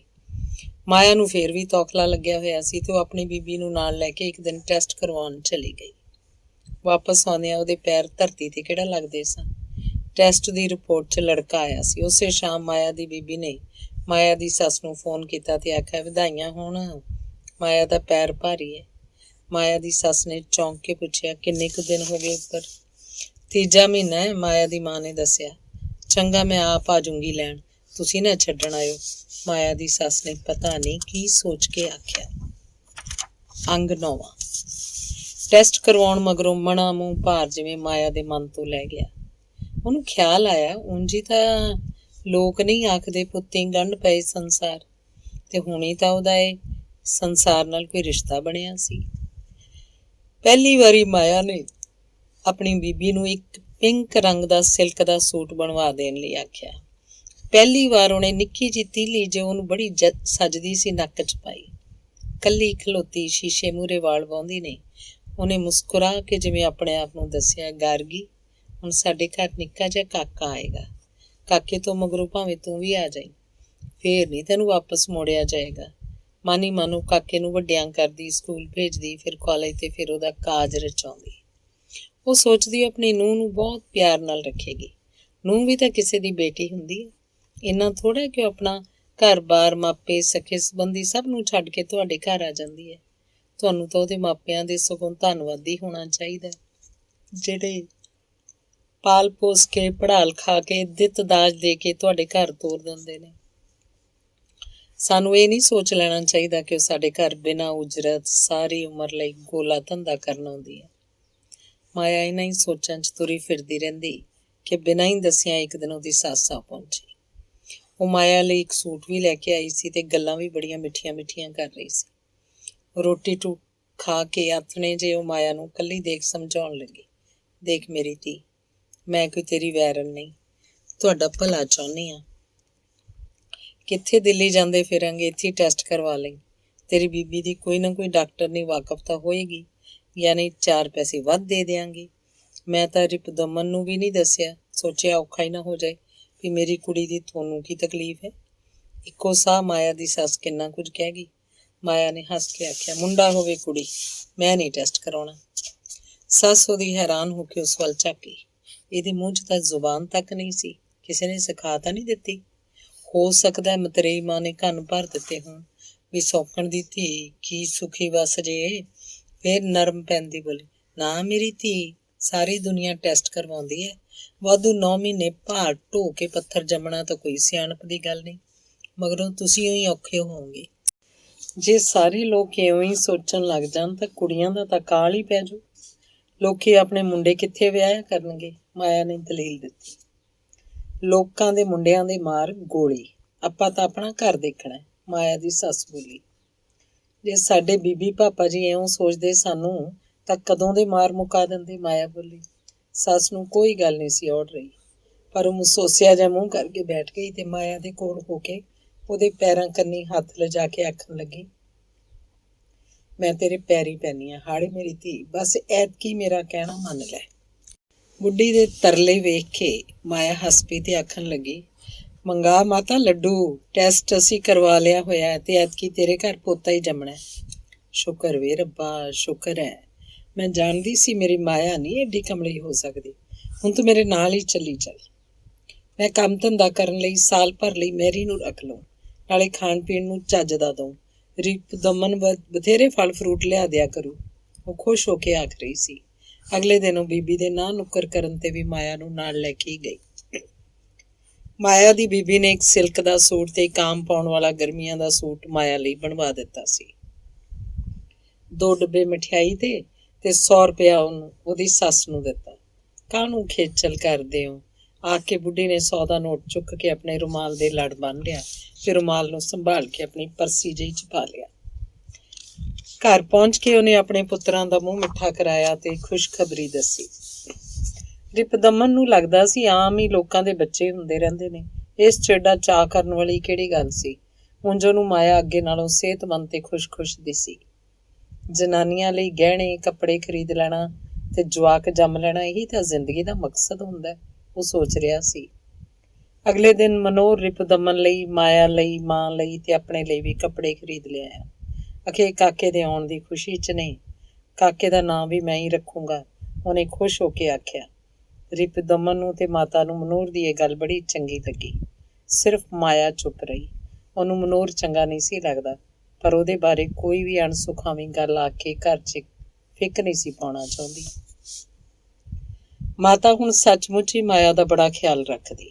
ਉਹ ਆਖਦੀ ਸੀ, ਤੜਕੇ ਉੱਠ ਕੇ ਸੂਰਜ ਨੂੰ ਨਮਸਕਾਰ ਕਰਿਆ ਕਰ, ਤਾਂ ਜੋ ਸੂਰਜੀ ਤਪ ਤੇਜ ਵਾਲਾ ਤੇਰਾ ਪੁੱਤਰ ਹੋਵੇ। ਸੋਮਵਾਰ ਦਾ ਸ਼ਿਵ ਜੀ ਦਾ ਵਰਤ ਰੱਖਿਆ ਕਰ, ਤਾਂ ਜੋ ਮਨ ਦੀਆਂ ਸਭ ਭਾਉਣੀਆਂ ਪੂਰੀਆਂ ਕਰਨ ਵਾਲਾ ਹੈ। ਸੰਤੋਸ਼ੀ ਮਾਂ ਦਾ ਚਿਰਾਗ ਡੰਗ ਕੇ ਆਰਤੀ ਕਰਿਆ ਕਰ, ਤਾਂ ਜੋ ਘਰ ਪਰਿਵਾਰ 'ਚ ਸੁੱਖ ਸ਼ਾਂਤੀ ਰਹੇ। ਇਹਦੇ ਨਾਲ ਹੀ ਉਹ ਸਵੇਰੇ ਦੁੱਧ ਦੇ ਗਲਾਸ ਨਾਲ ਰਾਤ ਦੇ ਭਿੱਜੇ ਛਿੱਲੇ ਹੋਏ 5 ਬਦਾਮ ਵੀ ਦਿੰਦੀ। ਉਹਦਾ ਖਿਆਲ ਸੀ, ਸੁੱਚੇ ਮੂੰਹ ਚਿੱਟੀ ਚੀਜ਼ ਖਾਣ ਨਾਲ ਬੱਚਾ ਸਾਂਵਲਾ ਨਹੀਂ ਜੰਮਦਾ। ਸੰਭਾਲ ਕੇ ਰੱਖੇ ਹਲਕੇ ਪਤਲੇ ਪੁਰਾਣੇ ਕੱਪੜੇ ਉਹਨੂੰ ਕੱਢ ਕੇ ਮਾਇਆ ਨੂੰ ਦਿੱਤੇ ਕਿ ਬੱਚੇ ਦੇ ਕੱਪੜੇ ਸੀ ਲੈ। ਅਖੇ ਕੋਰੇ ਕੱਪੜੇ ਨਹੀਂ ਬੱਚੇ ਦੇ ਪਾਈ ਦੇ। ਉਹ ਮਾਇਆ ਨੂੰ ਪੁੱਛਦੀ ਰਹਿੰਦੀ, ਤੇਰਾ ਕੀ ਖਾਣ ਨੂੰ ਚਿੱਤ ਕਰਦਾ ਹੈ? ਆਪਣੇ ਪੁੱਤਰ ਨੂੰ ਕੰਮ ਤੇ ਜਾਂਦਿਆਂ ਨੂੰ ਆਖਦੀ, ਮੌਸਮੀ ਫਲ ਜਿਹੜਾ ਚੰਗਾ ਹੋਵੇ ਆਥਣੇ ਲੈਂਦੇ ਆਉਣਾ। ਰਿਪੁਦਮਨ ਬਹੁਤਾ ਗੋਲਦਾ ਨਾ, ਪਰ ਮਨੋਹਰ ਜ਼ਰੂਰ ਲੈ ਆਉਂਦਾ। ਇੱਕ ਦਿਨ ਮਾਤਾ ਮਾਇਆ ਨੂੰ ਆਖਣ ਲੱਗੀ, ਕੁੜੇ ਬਹੂ, ਮਨੋਹਰ ਲਈ ਵੀ ਲੱਭ ਕੋਈ ਚੰਗੀ ਕੁੜੀ। ਦੇਖ ਕਿੰਨਾ ਚਾਅ ਹੈ ਉਹਨੂੰ ਬੱਚੇ ਦਾ। ਮੈਂ ਤਾਂ ਚਾਹੁੰਦੀ ਹਾਂ ਦੋਨੋਂ ਭਾਈ ਬਰਾਬਰ ਵਸਣ। ਆਪਣੇ ਬਾਪ ਨੂੰ ਹੀ ਪੁੱਛ ਕੇ ਦੇਖ ਲੈ, ਨਹੀਂ ਤਾਂ ਡੋਲੀ ਨਾਲ ਹੀ ਕਰ ਦਿੰਦੇ ਹਾਂ। ਡੋਲੀ ਦਾ ਵਿਆਹ ਅਜੇ ਉਹਨਾਂ ਨੇ ਅਟਕ ਕੇ ਕਰਨਾ ਹੈ। ਨਾਲੇ ਡੋਲੀ ਆਖਦੀ ਹੈ, ਮੈਂ ਤਾਂ ਉੱਥੇ ਕਰੂੰ ਜਿਸ ਘਰ 'ਚ ਸੱਸ ਨਾ ਹੋਵੇ। ਮਾਇਆ ਨੇ ਹੱਸ ਕੇ ਆਖਿਆ, ਇਹ ਤਾਂ ਹੋਈਆਂ ਹਾਸੇ ਦੀਆਂ ਗੱਲਾਂ। ਸੱਸ ਤਾਂ ਦੂਜੀ ਮਾਂ ਹੁੰਦੀ ਹੈ। ਨਾਲੇ ਮੈਂ ਤਾਂ ਉਹੀ ਸਰਸਰੀ ਗੱਲ ਕੀਤੀ ਹੈ। ਮਨੋਹਰ ਨੂੰ ਰਿਸ਼ਤਿਆਂ ਦਾ ਕੀ ਘੱਟ ਹੈ? ਪੜ੍ਹੇ ਲਿਖੇ ਰੁਜ਼ਗਾਰ ਲੱਗੇ ਸਾਊ ਮੁੰਡੇ ਥਿਆਉਂਦੇ ਨੇ ਅੱਜ ਕੱਲ੍ਹ। ਮਾਤਾ ਬੋਲੀ, ਹੁਣ ਤਾਂ ਮਨੋਹਰ ਵੀਰ ਜੀ ਦੀ ਪਸੰਦ ਦੀ ਕੁੜੀ ਨਾਲ ਵਿਆਹ ਕਰਿਓ, ਪਹਿਲੀ ਵਾਂਗ ਕਜੀਆ ਕਲੇਸ਼ ਨਾ ਹੋਵੇ। ਕੁੜੀਆਂ ਸਾਰੀਆਂ ਇੱਕੋ ਜਿਹੀਆਂ ਹੁੰਦੀਆਂ ਨੇ, ਇਹ ਤਾਂ ਬੰਦੇ ਆਪ ਹੀ ਸਿਰ ਚੜ੍ਹਾ ਲੈਂਦੇ ਨੇ। ਪਹਿਲੀ ਨੂੰ ਬਹੁਤਾ ਗੁਮਾਨ ਆਪਣੀ ਨੌਕਰੀ ਦਾ ਸੀ। ਨੌਕਰੀ ਕਾਹਦੀ? ਤਿਆਰ ਵਿਆਰ ਹੋ ਕੇ ਪਾਊਡਰ ਸੁਰਖੀਆਂ ਲਾ ਕੇ ਘਰੋਂ ਬਾਹਰ ਜਾਣ ਦਾ ਜਨਾਨੀਆਂ ਨੇ ਤਰੀਕਾ ਲੱਭ ਲਿਆ। ਦਫ਼ਤਰ 'ਚ ਆਦਮੀਆਂ ਨਾਲ ਹੇੜ ਕਰਦੀਆਂ ਰਹਿਣਗੀਆਂ, ਘਰ ਆ ਕੇ ਕੰਮ ਨੂੰ ਹੱਥ ਨਹੀਂ ਲਾਉਣਾ। ਆਖੇ ਹਮ ਤੋਂ ਜੀ ਨੌਕਰੀ ਕਰਕੇ ਆਏ ਹੈ। ਸੁਆਹ ਦਿਖੇ। ਤਨਖਾਹ ਆਪਣੀ ਮਰਜ਼ੀ ਨਾਲ ਖਰਚਦੀਆਂ ਨੇ, ਬਾਹਰ ਜੋ ਮਰਜ਼ੀ ਖਾਂਦੀਆਂ ਪੀਂਦੀਆਂ ਨੇ, ਘਰ ਆ ਕੇ ਡੱਕਾ ਦੋਹਰਾ ਨਹੀਂ ਕਰਨਾ ਤੇ ਰੋਹ ਵਾਧੂ ਦਾ। ਮੈਂ ਤਾਂ ਆਖਿਆ ਸੀ ਮਨੋਹਰ ਨੂੰ ਵੀ ਨੌਕਰੀ ਛੁਡਾ ਲੈ। ਨੌਕਰੀ ਛੱਡਣ ਨਾਲ ਕਿਹੜਾ ਤਿਆਰ ਸੀ? ਨੌਕਰੀ ਛੱਡਣ ਲਈ ਕਿਹੜਾ ਤਿਆਰ ਸੀ? ਜਿਨ੍ਹਾਂ ਨੂੰ ਬਾਹਰ ਦਾ ਭੁੱਸ ਪੈ ਜਾਏ ਉਹਨਾਂ ਨੂੰ ਘਰੇ ਟੇਕ ਕਿੱਥੇ? ਇਹ ਤਾਂ ਸਮਝਦੀਆਂ ਨੇ ਵੀ ਨੌਕਰੀ ਦੀ ਖਾਤਰ ਤੁਸੀਂ ਆਪਣਾ ਘਰ ਬਾਹਰ ਗਵਾ ਲੈਂਦੇ ਹੋ। ਮਗਰ ਉਹ ਰੋਂਦੀਆਂ ਨੇ ਮੱਥੇ 'ਤੇ ਹੱਥ ਧਰ ਕੇ। ਮਾਤਾ ਆਖੀ ਜਾ ਰਹੀ ਸੀ। ਮਾਇਆ ਨੇ ਕੋਈ ਉੱਤਰ ਨਾ ਦਿੱਤਾ। 2 ਕੁ ਮਹੀਨੇ ਮਗਰੋਂ ਉਹਦੇ ਪਾਪਾ ਜੀ ਮਿਲਣ ਆ ਗਏ ਸਨ। ਉਹਨਾਂ ਦੇ ਹੱਥ ਉਹਦੀ ਬੀਬੀ ਨੇ 1000 ਰੁਪਇਆ ਭੇਜ ਦਿੱਤਾ ਸੀ। ਪਾਪੇ ਦੇ ਜਾਣ ਮਗਰੋਂ ਮਾਇਆ ਦਾ ਮਨ ਕਰਦਾ ਸੀ ਇਹ 1000 ਰੁਪਇਆ ਆਪਣੇ ਕੋਲ ਹੀ ਰੱਖ ਲਵੇ। ਕਈ ਵਾਰੀ ਉਹਦਾ ਕੋਈ ਚੀਜ਼ ਲੈਣ ਦਾ ਮਨ ਕਰਦਾ ਤਾਂ ਸੱਸ ਨੂੰ ਆਖ ਸਕਦੀ ਨਾ ਰਿਪੁਦਮਨ ਨੂੰ। ਆਂਢਣਾ ਗੁਆਂਢਣਾ ਜਦੋਂ ਵੀ ਉਹਨੂੰ ਬਾਜ਼ਾਰ ਜਾਣ ਲਈ ਆਖਦੀਆਂ, ਉਹ ਟਾਲ ਦਿੰਦੀ। ਬੁਟੀਕ ਵਾਲੀ ਸ਼ੀਲਾ ਹਰ ਵਾਰੀ ਸੇਲ 'ਚੋਂ ਸਸਤੇ ਸੂਟ ਲਿਆ ਕੇ ਉਹਨਾਂ ਦੀ ਬੁਟੀਕ 'ਚ ਗਾਰਮੈਂਟਸ ਤਿਆਰ ਕਰਾ ਕੇ ਬੜੇ ਮਹਿੰਗੇ ਭਾਅ ਵੇਚਦੀ ਸੀ ਤੇ ਉਹ ਚੋਖੇ ਪੈਸੇ ਕਮਾ ਲੈਂਦੀ ਸੀ। ਫਿਰ ਮਾਇਆ ਦਾ ਮਨ ਕੀਤਾ ਉਹ ਰਿਪੁਦਮਨ ਨੂੰ ਇਹਨਾਂ ਪੈਸਿਆਂ ਬਾਰੇ ਦੱਸੇ ਨਾ ਤੇ ਨਾ ਮਾਤਾ ਨੂੰ ਦੱਸੇ, ਪਰ ਉਹ ਛੁਪਾ ਕੇ ਰੱਖੇਗੀ ਕਿੱਥੇ? ਤੇ ਜੇ ਕਿਤੇ ਪਤਾ ਲੱਗ ਗਿਆ ਤਾਂ ਬੜਾ ਰਫੜਾ ਖੜਾ ਹੋ ਜਾਏਗਾ। ਉਹ ਇਸ ਸ਼ਸ਼ੋਪੰਨ 'ਚ ਹੀ ਸੀ ਤੇ ਮਾਤਾ ਨੇ ਆਪ ਹੀ ਇੱਕ ਦਿਨ ਪੁੱਛ ਲਿਆ, ਤੇਰਾ ਪਾਪਾ ਐਤਕੀ ਕੁਝ ਦੇ ਕੇ ਨਹੀਂ ਗਿਆ? ਮਾਇਆ ਚੌਂਕ ਕੇ ਉਸ ਵੱਲ ਝਾਕੀ ਜਿਵੇਂ ਉਹਦੀ ਚੋਰੀ ਫੜੀ ਗਈ ਹੋਵੇ। ਦੇ ਕੇ ਗਏ ਨੇ 1000 ਰੁਪਇਆ, ਉਹ ਬੋਲੀ। ਉਹ ਤੋਂ ਝੂਠ ਬੋਲਿਆ ਹੀ ਨਹੀਂ ਗਿਆ। ਤੂੰ ਫਿਰ ਫੜਾ ਦੇਣਾ ਸੀ ਮੈਨੂੰ, ਵੇਲੇ ਕੁ ਵੇਲੇ ਕੰਮ ਆ ਜਾਣਗੇ। ਮੇਰੇ ਕਿਹੜਾ ਕੋਈ ਧੀ ਬੈਠੀ ਹੈ ਵੀ ਉਹਨੂੰ ਦੇ ਦੂੰ। ਨਾਲੇ ਹੁਣ ਮੈਰੀ ਸਾਰਾ ਦਿਨ ਘਰ 'ਚ ਫਿਰਦੀ ਹੈ। ਆਪਣੀ ਚੀਜ਼ ਵਸਤ ਆਪ ਹੀ ਸੰਭਾਲ ਕੇ ਰੱਖਣੀ ਚਾਹੀਦੀ ਹੈ। ਨਾਲੇ ਸੁੱਖ ਨਾਲ ਛਿਲੇ ਵੇਲੇ ਖਬਰੇ ਕਿੰਨੇ ਕੁ ਪੈਸਿਆਂ ਦੀ ਲੋੜ ਪਵੇ। ਛਿਲਾ ਆਪਾਂ ਇੱਥੇ ਹੀ ਕਰਵਾਵਾਂਗੇ। ਤੁਹਾਡੇ ਸ਼ਹਿਰ ਖਬਰ ਚੰਗੀ ਡਾਕਟਰ ਨਹੀਂ ਹੈ ਕਿ ਨਹੀਂ? ਇੱਥੇ ਤਾਂ ਸਾਰੇ ਲੋਕ ਆਰਾਮਦੇਹੀ ਹਸਪਤਾਲ 'ਚ ਹੀ ਜਾਂਦੇ ਨੇ। ਚੰਗੀ ਲਾਇਕ ਡਾਕਟਰ ਨਹੀਂ ਆ ਉੱਥੇ। ਮਾਤਾ ਦਲੀਲਾਂ ਦੇ ਰਹੀ ਸੀ। ਮਾਇਆ ਨੇ 1000 ਰੁਪਇਆ ਲਿਆ ਕੇ ਮਾਤਾ ਨੂੰ ਦੇ ਦਿੱਤਾ, ਪਰ ਵਿੱਚੋਂ ਉਹਦਾ ਜੀਅ ਖੁੱਸਿਆ। ਕਦੇ ਵੀ ਉਸ ਕੋਲ ਆਪਣੇ ਇੰਨੇ ਪੈਸੇ ਨਹੀਂ ਸੀ ਹੋਏ। ਉਹਦੇ ਮਨ 'ਚ ਆਇਆ, ਨੌਕਰੀ ਕਰਨ ਵਾਲੀਆਂ ਔਰਤਾਂ ਨੂੰ ਤਾਂ ਹਰ ਮਹੀਨੇ ਹੀ ਕਿੰਨੇ ਪੈਸੇ ਮਿਲ ਜਾਂਦੇ ਹੋਣਗੇ। ਜ਼ਰੂਰੀ ਨਹੀਂ ਉਹ ਸਾਰੇ ਪੈਸੇ ਘਰਦਿਆਂ ਨੂੰ ਦੇ ਦਿੰਦੀਆਂ ਹੋਣਗੀਆਂ। ਫਿਰ ਉਹਨੂੰ ਆਪ ਹੀ ਖਿਆਲ ਆਇਆ, ਚਲੋ ਪੈਸਿਆਂ ਦਾ ਕੀ ਹੈ, ਬਾਹਰ ਜਾ ਕੇ ਬੇਗਾਨੇ ਆਦਮੀਆਂ ਦੀ ਗੁਲਾਮੀ ਨਹੀਂ ਕਰਨੀ ਪੈਂਦੀ। ਇਹ ਸਭ ਸੋਚਦੇ ਹੀ ਉਹਨੂੰ ਪਾਪਾ ਜੀ ਦੇ ਦਿੱਤੇ 1000 ਰੁਪਏ ਕਈ ਵਾਰੀ ਯਾਦ ਆਏ। ਅੰਗ 10ਵਾਂ। ਹੌਲੀ ਹੌਲੀ ਕਰਕੇ 9 ਮਹੀਨੇ ਲੰਘ ਗਏ ਤੇ ਮਾਇਆ ਦੇ ਘਰ ਪੁੱਤਰ ਹੋ ਗਿਆ। ਮਾਂ ਉਹਦੀ ਮਾਇਆ ਦੇ ਕੱਪੜੇ, ਕਾਕੇ ਲਈ ਸੋਨੇ ਦਾ ਕੜਾ, ਸੱਸ ਲਈ ਤਿਉਰ, ਰਿਪੁਦਮਨ ਲਈ ਤੇ ਮਨੋਹਰ ਲਈ ਪੈਂਟ ਬੁਸ਼ਰਟਾਂ, ਮੈਰੀ ਲਈ ਸੂਟ ਤੇ ਟੋਕਰਾ ਲੱਡੂਆਂ ਦਾ ਲੈ ਕੇ ਆਈ। ਕਾਕੇ ਨੂੰ ਦੇਖਣ ਡੋਲੀ ਵੀ ਨਾਲ ਆਈ ਸੀ। ਉਹ ਕਾਕੇ ਲਈ Johnson baby soap, Johnson baby oil, Johnson baby shampoo ਤੇ ਪਤਾ ਨਹੀਂ ਹੋਰ ਕਿੰਨੀਆਂ ਕੁ ਮਹਿੰਗੀਆਂ ਚੀਜ਼ਾਂ ਬੱਚੇ ਲਈ ਲਿਆਈ ਸੀ। ਦੀਦੀ ਤੁਸੀਂ ਇਹਦਾ ਨਾਂ ਕੀ ਰੱਖਿਆ? ਡੋਲੀ ਨੇ ਮਾਇਆ ਨੂੰ ਪੁੱਛਿਆ। ਰਾਹੁਲ, ਮੈਂ ਸੋਚਿਆ ਸੀ। ਸੋਚਿਆ ਸੀ? ਕਿਉਂ? ਇਸ ਲਈ ਪਤਾ ਨਹੀਂ ਰੱਖਿਆ ਨਾ ਇਹਦੇ ਘਰਦਿਆਂ ਨੂੰ ਪਸੰਦ ਆਏਗਾ ਕਿ ਨਹੀਂ, ਮਾਇਆ ਬੋਲੀ। ਇਹਦੇ ਘਰ ਦੇ ਆਪਣਾ ਜੋ ਮਰਜ਼ੀ ਨਾਂ ਰੱਖ ਲੈਣਾ, ਤੂੰ ਇਹਨੂੰ ਰਾਹੁਲ ਕਹਿ ਕੇ ਬੁਲਾਇਆ ਕਰ। ਨਾਲੇ ਇਹ ਤੇਰਾ ਬੇਟਾ ਪਹਿਲਾਂ ਤੇ ਘਰਦਿਆਂ ਦਾ ਪਿੱਛੋਂ, ਡੋਲੀ ਬੋਲੀ। ਮਾਇਆ ਨੇ ਕੋਈ ਉੱਤਰ ਨਾ ਦਿੱਤਾ। ਮਾਤਾ ਆਖਣ ਲੱਗੀ, ਇਹਦਾ ਨਾਂ ਇਹਦੇ ਤਾਏ ਨੇ ਰੱਖਣਾ ਹੈ, ਉਹਨੇ ਪਹਿਲਾਂ ਹੀ ਆਖਿਆ ਹੋਇਆ। ਤਾਇਆ ਆਪਣੇ ਬੱਚਿਆਂ ਦੇ ਨਾਂ ਰੱਖੇ, ਕਿਸੇ ਦੇ ਬੱਚਿਆਂ ਦੇ ਕਿਉਂ? ਡੋਲੀ ਨੇ ਰੋਹਬ ਨਾਲ ਆਖਿਆ। ਕੁੜੇ, ਇਸ ਲਿਹਾਜ਼ ਨਾਲ ਸਾਡੀ ਮਾਇਆ ਤਾਂ ਬਹੁਤ ਹੀ ਸਾਊ ਹੈ, ਉਹਨੇ ਤਾਂ ਕਦੇ ਇਹੋ ਜਿਹੀ ਗੱਲ ਨਹੀਂ ਕੀਤੀ, ਮਾਇਆ ਦੀ ਸੱਸ ਬੋਲੀ। ਮਾਇਆ ਪਿਛਲੀ ਸਦੀ ਦੀ ਲੜਕੀ ਹੈ, ਜਦੋਂ ਕੰਨਿਆ ਗਊ ਬਰਾਬਰ ਹੁੰਦੀ ਸੀ, ਡੋਲੀ ਨੇ ਹੱਸ ਕੇ ਆਖਿਆ। ਗਊ ਨੂੰ ਤਾਂ ਲੋਕ ਮਾਤਾ ਆਖ ਕੇ ਪੂਜਦੇ ਨੇ ਕਮਲੀ, ਡੋਲੀ ਦੀ ਬੀਬੀ ਨੇ ਗੱਲ ਠੰਡਿਆਂ ਪਾਉਣ ਲਈ ਆਖਿਆ। ਦੁੱਧ ਚੋ ਕੇ ਆਪ ਛਕੀ ਗਏ, ਬੱਚਿਆਂ ਨੂੰ ਹਲ ਅੱਗੇ ਜੋੜ ਲਿਆ ਤੇ ਉਹਨੂੰ ਮਾਤਾ ਆਖ ਕੇ ਪੂਜੀ ਗਏ, ਡੋਲੀ ਬੋਲੀ। ਅੱਜ ਕੱਲ੍ਹ ਦੀਆਂ ਕੁੜੀਆਂ ਦੇ ਗਿੱਠ ਦੀ ਜ਼ੁਬਾਨ ਲੱਗੀ ਹੋਈ ਹੈ, ਮਾਇਆ ਦੀ ਸੱਸ ਨੇ ਮਨ ਹੀ ਮਨ ਸੋਚਿਆ। ਉਹਨਾਂ ਦੀ ਜਾਣ ਮਗਰੋਂ ਹੌਲੀ ਹੌਲੀ ਮਾਇਆ ਦੀ ਸੱਸ ਨੇ ਉਹਨੂੰ ਕੰਮੀ ਧੰਦੀ ਲਾਉਣਾ ਸ਼ੁਰੂ ਕਰਤਾ। ਜਦੋਂ ਉਹਨੇ ਬੇਟੇ ਨੂੰ ਦੁੱਧ ਚੁੰਘਾਉਣਾ ਹੁੰਦਾ, ਉਹਨੂੰ ਬੇਟਾ ਫੜ ਲੈਣ ਲਈ ਆਖਿਆ ਜਾਂਦਾ। ਆਮ ਕਰਕੇ ਉਹ ਝੂਲੇ 'ਚ ਪਿਆ ਰਹਿੰਦਾ। ਜੇ ਰੋਂਦਾ ਤਾਂ ਸੱਸ ਚੁੱਕ ਲੈਂਦੀ, ਪਰ ਦੁੱਧ ਪਿਲਾਉਂਦੀ ਮਾਇਆ ਉਹਨੂੰ ਕਿੰਨਾ ਕਿੰਨਾ ਚਿਰ ਨਿਹਾਰਦੀ ਰਹਿੰਦੀ। ਉਸ ਨਾਲ ਨਿੱਕੀਆਂ ਨਿੱਕੀਆਂ ਗੱਲਾਂ ਕਰਦੀ, ਕਦੇ ਸਾਫ਼, ਕਦੇ ਤੋਤਲੀਆਂ। 2 ਕੁ ਮਹੀਨੇ ਮਗਰੋਂ ਉਹਦੀ ਸੱਸ ਨੇ ਮੈਰੀ ਨੂੰ ਉਹਦੀ ਬਣਦੀ ਤਨਖਾਹ, ਮਾਇਆ ਦੇ ਪੇਕਿਆਂ ਤੋਂ ਆਇਆ ਸੂਟ ਤੇ 5 ਲੱਡੂ ਦੇ ਕੇ ਤੋਰ ਦਿੱਤਾ। ਹੁਣ ਫੇਰ ਘਰ ਦੇ ਸਾਰੇ ਕੰਮ ਮਾਇਆ ਨਹੀਂ ਕਰਨੇ ਹੁੰਦੇ ਸਨ। ਇੱਕ ਦਿਨ ਮਾਤਾ ਨਹਾ ਰਹੀ ਸੀ, ਰਾਹੁਲ ਰੋ ਪਿਆ। ਮਾਇਆ ਰਸੋਈ 'ਚੋਂ ਕਾਹਲੀ ਨਾਲ ਆ ਕੇ ਉਹਨੂੰ ਵਰਾਉਣ ਲੱਗ ਪਈ। ਦੁੱਧ ਤਾਂ ਹੁਣੇ ਪਿਲਾਇਆ ਸੀ, ਭੁੱਖਾ ਤਾਂ ਨਹੀਂ ਸੀ, ਫੇਰ ਵੀ ਰੋਈ ਜਾ ਰਿਹਾ ਸੀ। ਕਿਸੇ ਦੀ ਨਜ਼ਰ ਲੱਗ ਗਈ ਹੋਣੀ ਹੈ, ਤੇਰੀ ਬੁਟੀਕ ਵਾਲੀ ਸ਼ੀਲਾ ਵੀ ਤਾਂ ਆਈ ਸੀ ਅੱਜ। ਨਜ਼ਰਾਂ ਤਾਂ ਪੱਥਰਾਂ ਨੂੰ ਪਾੜ ਜਾਂਦੀਆਂ ਨੇ। ਚੁਰਾਹੇ 'ਚੋਂ ਮਿੱਟੀ ਚੁੱਕ ਕੇ ਲਿਆ, ਇਹਦੇ ਸਿਰ ਤੋਂ ਵਾਰ ਕੇ ਚੁੱਲ੍ਹੇ 'ਚ ਪਾਵਾਂ, ਨਾਲੇ ਡੰਡੀ ਵਾਲੀਆਂ 7 ਮਿਰਚਾਂ ਵੀ, ਜੇ ਨਜ਼ਰ ਹੋਈ ਤਾਂ ਅੱਗ ਵਿੱਚ ਪਾਉਣ ਨਾਲ ਮਿਰਚਾਂ ਦੀ ਉੱਕੀ ਧਾਂਸ ਨਹੀਂ ਆਊਗੀ। ਮਾਇਆ ਦੀ ਸੱਸ ਆਖ ਰਹੀ ਸੀ। ਰਾਹੁਲ ਬਹੁਤ ਰੋ ਰਿਹਾ ਸੀ। ਉਹ ਸਾਹਮਣੇ ਚੁਰਾਹੇ ਤੋਂ ਮਿੱਟੀ ਚੁੱਕਣ ਚਲੀ ਗਈ। ਜਦੋਂ ਮੁੜ ਕੇ ਆਈ ਤਾਂ ਰਸੋਈ 'ਚੋਂ ਧੂੰਆਂ ਨਿਕਲ ਰਿਹਾ ਸੀ। ਤਵੇ ਤੇ ਪਈ ਰੋਟੀ ਸੜ ਕੇ ਸੁਆਹ ਹੋ ਗਈ ਸੀ। ਸੱਸ ਉਹਦੀ ਬੁੜਬੁੜ ਕਰ ਰਹੀ ਸੀ। ਮਿੱਟੀ ਵਾਰ ਕੇ ਮਿਰਚਾਂ ਚੁੱਲ੍ਹੇ 'ਚ ਪਾ ਕੇ ਮਾਇਆ ਦੀ ਸੱਸ ਸੋਚਦੀ ਸੀ, ਹੁਣ ਰਾਹੁਲ ਰੋਣ ਤੋਂ ਹਟ ਜਾਏਗਾ, ਪਰ ਉਹ ਅਜੇ ਵੀ ਰੋਈ ਜਾ ਰਿਹਾ ਸੀ। ਉਹਨੇ ਰਾਹੁਲ ਦੇ ਢਿੱਡ ਨਾਲ ਮੂੰਹ ਲਾ ਕੇ ਭੁਰਕੜੇ ਮਾਰੇ। ਸ਼ਾਇਦ ਉਹਦਾ ਢਿੱਡ ਦੁਖਦਾ ਸੀ ਤੇ ਬੱਚਾ ਸੱਚੀ ਰੋਣੋਂ ਹਟ ਗਿਆ। ਤੂੰ ਜੋ ਸੁਆਹ ਕੇ ਖਾਂਦੀ ਰਹਿੰਦੀ ਹੈ, ਕਦੇ ਛੋਲਿਆਂ ਦੀ ਦਾਲ ਖਾ ਲਈ, ਕਦੇ ਮੱਕੀ ਦੇ ਦਾਣੇ ਚੱਬ ਲਏ, ਜਵਾਕ ਦਾ ਢਿੱਡ ਤਾਂ ਦੁਖਣਾ ਹੀ ਹੈ, ਮਾਇਆ ਦੀ ਸੱਸ ਖਿੱਚ ਕੇ ਪਈ। ਕਾਫੀ ਚਿਰ ਮਾਇਆ ਰਾਹੁਲ ਨੂੰ ਗੋਦੀ 'ਚ ਲੈ ਕੇ ਬੈਠੀ ਰਹੀ। ਫਿਰ ਉਹਦੀ ਸੱਸ ਨੇ ਆਖਿਆ, ਰਸੋਈ 'ਚ ਜਾ ਕੇ ਭਾਂਡੇ ਮਾਂਜ ਲੈ, ਮੁੰਡਿਆਂ ਦਾ ਕੰਮ ਤੋਂ ਆਉਣ ਦਾ ਵਕਤ ਹੋ ਗਿਆ। ਮਾਇਆ ਰਾਹੁਲ ਸੱਸ ਨੂੰ ਫੜਾ ਕੇ ਭਾਂਡੇ ਮਾਂਜਣ ਜਾ ਲੱਗੀ। ਉਹਨੂੰ ਪਤਾ ਹੀ ਨਾ ਲੱਗਿਆ ਕਦੋਂ ਰੱਖਣ ਲੱਗਿਆ ਕੋਈ ਭਾਂਡਾ ਕੱਚ ਦੇ ਜੱਗ 'ਚ ਜਾ ਵੱਜਿਆ ਤੇ ਜੱਗ ਹੇਠਾਂ ਡਿੱਗ ਕੇ ਚੂਰ ਚੂਰ ਹੋ ਗਿਆ। ਉਸੇ ਵੇਲੇ ਪਤਾ ਨਹੀਂ ਰਿਪੁਦਮਨ ਕਿੱਧਰੋਂ ਆ ਗਿਆ ਤੇ ਆਉਂਦਿਆਂ ਹੀ ਉਹਨੇ 2 ਚਪੇੜਾਂ ਮਾਇਆ ਦੇ ਮਾਰਤੀਆਂ ਤੇ ਨਾਲ ਹੀ ਅਵਾ ਤਵਾ ਬੋਲਣ ਲੱਗਿਆ, ਆਖੇ ਤੇਰੇ ਪਿਓ ਦਾ ਘਰ ਹੈ, ਆਰਾਮ ਦੀ ਕਮਾਈ ਤਾਂ ਨਹੀਂ ਆਉਂਦੀ ਇੱਥੇ, ਬੂਥਾ ਕਿਧਰੇ ਚੱਕ ਲੈਂਦੀ ਹੈ, ਕੰਮ ਕਿਧਰੇ ਕਰਦੀ ਹੈ, ਧਿਆਨ ਕੰਨੀ ਤਾਂ ਖਬਰ ਨਹੀਂ ਕਿੱਧਰ ਹੁੰਦਾ ਹੈ, ਛਿੱਤਰ ਨਾ ਪੈਂਦੇ ਰਹਿਣ ਤਾਂ ਦਿਮਾਗ ਟਿਕਾਣੇ ਨਹੀਂ ਰਹਿੰਦਾ। ਉਹ ਆਖੀ ਜਾ ਰਿਹਾ ਸੀ। ਗੋਡਿਆਂ 'ਚ ਸਿਰ ਦਈ ਮਾਇਆ ਰੋ ਰਹੀ ਸੀ। ਇਹਨੇ ਨੂੰ ਮਨੋਹਰ ਵੀ ਆ ਗਿਆ। ਗੱਲ ਸੁਣ ਕੇ ਉਪਰੇ ਜੇ ਗੁੱਸੇ ਨਾਲ ਰਿਪੁਦਮਨ ਨੂੰ ਆਖਣ ਲੱਗਿਆ, ਤਾਂ ਕੀ ਹੋ ਗਿਆ, ਜੱਗ ਹੋਰ ਆਜੂ, ਨਿੱਕੀ ਜੀ ਗੱਲ ਤੋਂ ਕਿਉਂ ਕਲੇਸ਼ ਖੜਾ ਕਰ ਲੈਣਾ, ਮੈਂ ਲਿਆ ਦੂੰ ਹੋਰ ਜੱਗ। ਰਾਹੁਲ ਵੱਡਾ ਹੁੰਦਾ ਇਹਨੇ ਤੇਰੇ ਗਲ ਪੈ ਜਾਣਾ ਸੀ, ਵੀ ਮੇਰੀ ਮਾਂ ਨੂੰ ਕਾਹਤੋਂ ਮਾਰਦਾ। ਮਾਇਆ ਨੂੰ ਇਹ ਗੱਲਾਂ ਰਿਪੁਦਮਨ ਦੀ ਮਾਰ ਤੋਂ ਵੀ ਵੱਧ ਔਖਿਆਂ ਕਰ ਰਹੀਆਂ ਸੀ। ਉਹਨੇ ਤਾਂ ਮਨੋਹਰ ਦਾ ਦੱਸਿਆ ਨਾਂ ਵੀ ਨਹੀਂ ਸੀ ਰੱਖਿਆ। ਉਹਨੂੰ ਮਨੋਹਰ ਦੀਆਂ ਗੱਲਾਂ ਦੇ ਕੋਈ ਹੋਰ ਵੀ ਡੂੰਘੇ ਤੇ ਫਜ਼ੂਲ ਜਿਹੇ ਅਰਥ ਲੱਗਦੇ ਸਨ। ਉਹ ਤਾਂ ਬੜੀ ਵਾਰੀ ਇਹ ਵੀ ਸੋਚਦੀ, ਪਤਾ ਨਹੀਂ ਇਹ ਕਦੋਂ ਇੱਥੋਂ ਜਾਏਗਾ ਜਾਂ ਅਸੀਂ ਕਿਤੇ ਹੋਰ ਘਰ ਲੈ ਸਕਦੇ। ਉਹਦੀ ਸੱਸ ਫੇਰ ਉਹਨੂੰ ਝਿੜਕਦੀ ਰਹੀ, ਸਮਝਾ ਵੀ ਰਹੀ ਸੀ ਕਿ ਉਹ ਨਿੱਕੀ ਨਿੱਕੀ ਗੱਲ ਤੇ ਕਲੇਸ਼ ਨਾ ਖੜਾ ਕਰ ਲਿਆ ਕਰੇ।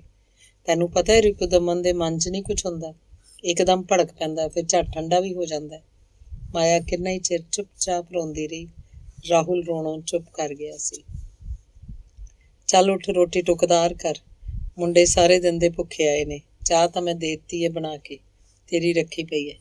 ਮਾਇਆ ਸੋਚਦੀ ਉਹ ਕਰੇ ਤਾਂ ਕੀ ਕਰੇ। ਕੰਮ ਨਾ ਕੀਤਾ ਤਾਂ ਸੱਸ ਹੋਰ ਖਿਜੇਗੀ, ਪਤੀ ਹੋਰ ਮਾਰੇਗਾ, ਜਾਵੇ ਤਾਂ ਕਿੱਥੇ ਜਾਵੇ, ਦੱਸੇ ਤਾਂ ਕਿਹਨੂੰ ਦੱਸੇ। ਉਸ ਘੜੀ ਉਹਦਾ ਮਨ ਕੀਤਾ ਉਸ ਨਾਲੋਂ ਤਾਂ ਬੰਦਾ ਮਰ ਹੀ ਜਾਵੇ। ਪਰ ਝੱਟ ਹੀ ਉਹਨੇ ਆਪਣੇ ਆਪ ਨੂੰ ਰੋਕਿਆ ਤੇ ਆਖਿਆ, ਨਹੀਂ, ਮੈਂ ਰਾਹੁਲ ਨੂੰ ਇਕੱਲਿਆਂ ਛੱਡ ਕੇ ਨਹੀਂ ਮਰਾਂਗੀ। ਰਾਹੁਲ ਤੂੰ ਛੇਤੀ ਛੇਤੀ ਵੱਡਾ ਹੋ ਜਾ। ਉਸੇ ਤਰ੍ਹਾਂ ਨਿੰਮੋ ਝੂਣੀ ਉਦਾਸ ਉੱਠ ਕੇ ਰੋਟੀ ਟੁਕਦਾਰ ਕਰਨ ਲੱਗੀ। ਰਸੋਈ 'ਚ ਕੰਮ ਕਰਦਿਆਂ ਖਿਆਲ ਆਇਆ, ਮੇਰੀ ਬੀਬੀ ਨੂੰ ਵੀ ਤਾਂ ਪਾਪਾ ਜੀ ਇਉਂ ਹੀ ਮਾਰਦੇ ਹੋਣਗੇ, ਤਦੇ ਉਹਨੇ ਜਾ ਕੇ ਨਹਿਰ 'ਚ ਛਾਲ ਮਾਰਤੀ ਹੋਏਗੀ। ਫਿਰ ਉਹਨੂੰ ਖਿਆਲ ਆਇਆ, ਲੋਕ ਆਪਣੀਆਂ ਕੁੜੀਆਂ ਨੂੰ ਵਿਆਹ ਕਿਉਂ ਦਿੰਦੇ ਨੇ? ਪਤਾ ਨਹੀਂ ਕਿਹਨੇ ਇਹ ਰਸਮ ਸ਼ੁਰੂ ਕਰਤੀ ਹੈ। ਇਹ ਕੁੜੀ ਮਾਰ ਵੀ ਖਾਵੇ, ਗਾਲਾਂ ਵੀ ਖਾਵੇ, ਘਰ ਦਾ ਕੰਮ ਵੀ ਕਰੇ, ਬੱਚੇ ਵੀ ਪੈਦਾ ਕਰੇ ਤੇ ਮੂੰਹ ਕੁਝ ਨਾ ਆਖੇ। ਕੁੜੀ ਨਾ ਹੋਈ, ਇੱਕ ਮਸ਼ੀਨ ਹੋ ਗਈ। ਚੰਗਾ ਹੀ ਕੀਤਾ ਮਨੋਹਰ ਦੀ ਵਹੁਟੀ ਉਹਨੂੰ ਛੱਡ ਕੇ ਚਲੀ ਗਈ। ਮਰਨ ਨਾਲੋਂ ਤਾਂ ਚੰਗਾ ਬੰਦਾ ਉੱਥੋਂ ਚਲਿਆ ਹੀ ਜਾਵੇ।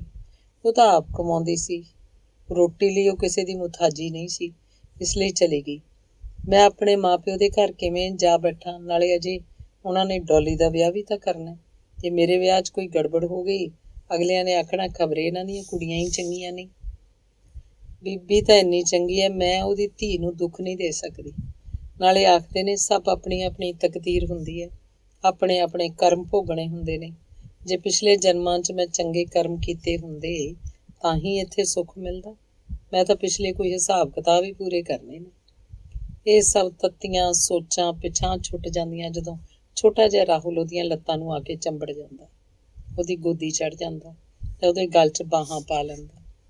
ਰਾਹੁਲ ਹੁਣ ਵੱਡਾ ਹੋ ਗਿਆ ਸੀ, ਉਹ ਪੜ੍ਹਨ ਲੱਗ ਪਿਆ ਸੀ, ਉਹ ਸਕੂਲ ਜਾਂਦਾ ਸੀ। ਰਾਹੁਲ ਦੀ ਡਰੈਸ ਤਿਆਰ ਕਰਦੀ, ਉਹਨੂੰ ਹੋਮਵਰਕ ਕਰਵਾਉਂਦੀ, ਉਹਦੇ ਲੰਚ ਬਾਕਸ ਲਈ ਨਿੱਕੀਆਂ ਨਿੱਕੀਆਂ ਪਰੌਂਠੀਆਂ ਤਿਆਰ ਕਰਦੀ। ਮਾਇਆ ਉਹਦਾ ਬਚਪਨ ਜਿਵੇਂ ਉਹਦੇ ਨਾਲ ਜੀ ਰਹੀ ਸੀ। ਰਾਤ ਵੇਲੇ ਉਹਨੂੰ ਨਿੱਕੀਆਂ ਨਿੱਕੀਆਂ ਕਹਾਣੀਆਂ ਸੁਣਾਉਂਦੀ, ਉਹਦੇ ਕੁੱਤਕਤਾੜੀਆਂ ਕੱਢਦੀ, ਉਹਦੇ ਹੱਥਾਂ 'ਤੇ ਘੁੱਗੂ ਘੋੜੇ ਵਾਹੁੰਦੀ। ਉਹ ਕਈ ਵਾਰੀ ਰਿਪੁਦਮਨ ਦੀ ਹੋਂਦ ਹੀ ਭੁੱਲ ਜਾਂਦੀ।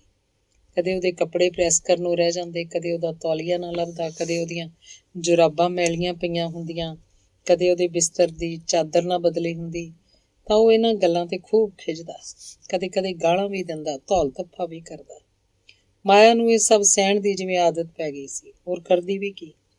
ਮਾਇਆ ਨੂੰ ਉਹ ਦਿਨ ਨਹੀਂ ਭੁੱਲਦਾ ਜਦੋਂ ਰਾਹੁਲ 4 ਕੁ ਸਾਲਾਂ ਦਾ ਸੀ। ਰਿਪੁਦਮਨ ਨੇ ਉਹਨੂੰ ਮਾਰਿਆ ਸੀ ਤਾਂ ਉਹਨੇ ਆਪਣੀ ਨਿੱਕੀ ਜਿਹੀ ਹੌਕੀ ਲਿਆ ਕੇ ਉਹਦੀ ਅੰਨੀ ਸੱਸ ਦੇ ਮਾਰੀ ਸੀ।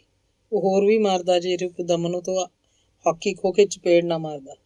ਮਾਤਾ ਨੂੰ ਕਾਹਤੋਂ ਮਾਰਦਾ? ਉਹਨੇ ਕੜਕ ਕੇ ਰਾਹੁਲ ਨੂੰ ਪੁੱਛਿਆ। ਤੂੰ ਮੇਰੀ ਮੰਮੀ ਨੂੰ ਮਾਰਦਾ? ਰਾਹੁਲ ਨੇ ਰੋਂਦੇ ਰੋਂਦੇ ਆਖਿਆ ਸੀ। ਰਿਪੁਦਮਨ ਨੇ ਉਹਦੇ ਮਾਰਨ ਲਈ ਚਾਂਟਾ ਉਗਰਿਆ ਤਾਂ ਮਾਇਆ ਨੇ ਭੱਜ ਕੇ ਉਹਨੂੰ ਗੋਦ 'ਚ ਲੈ ਲਿਆ।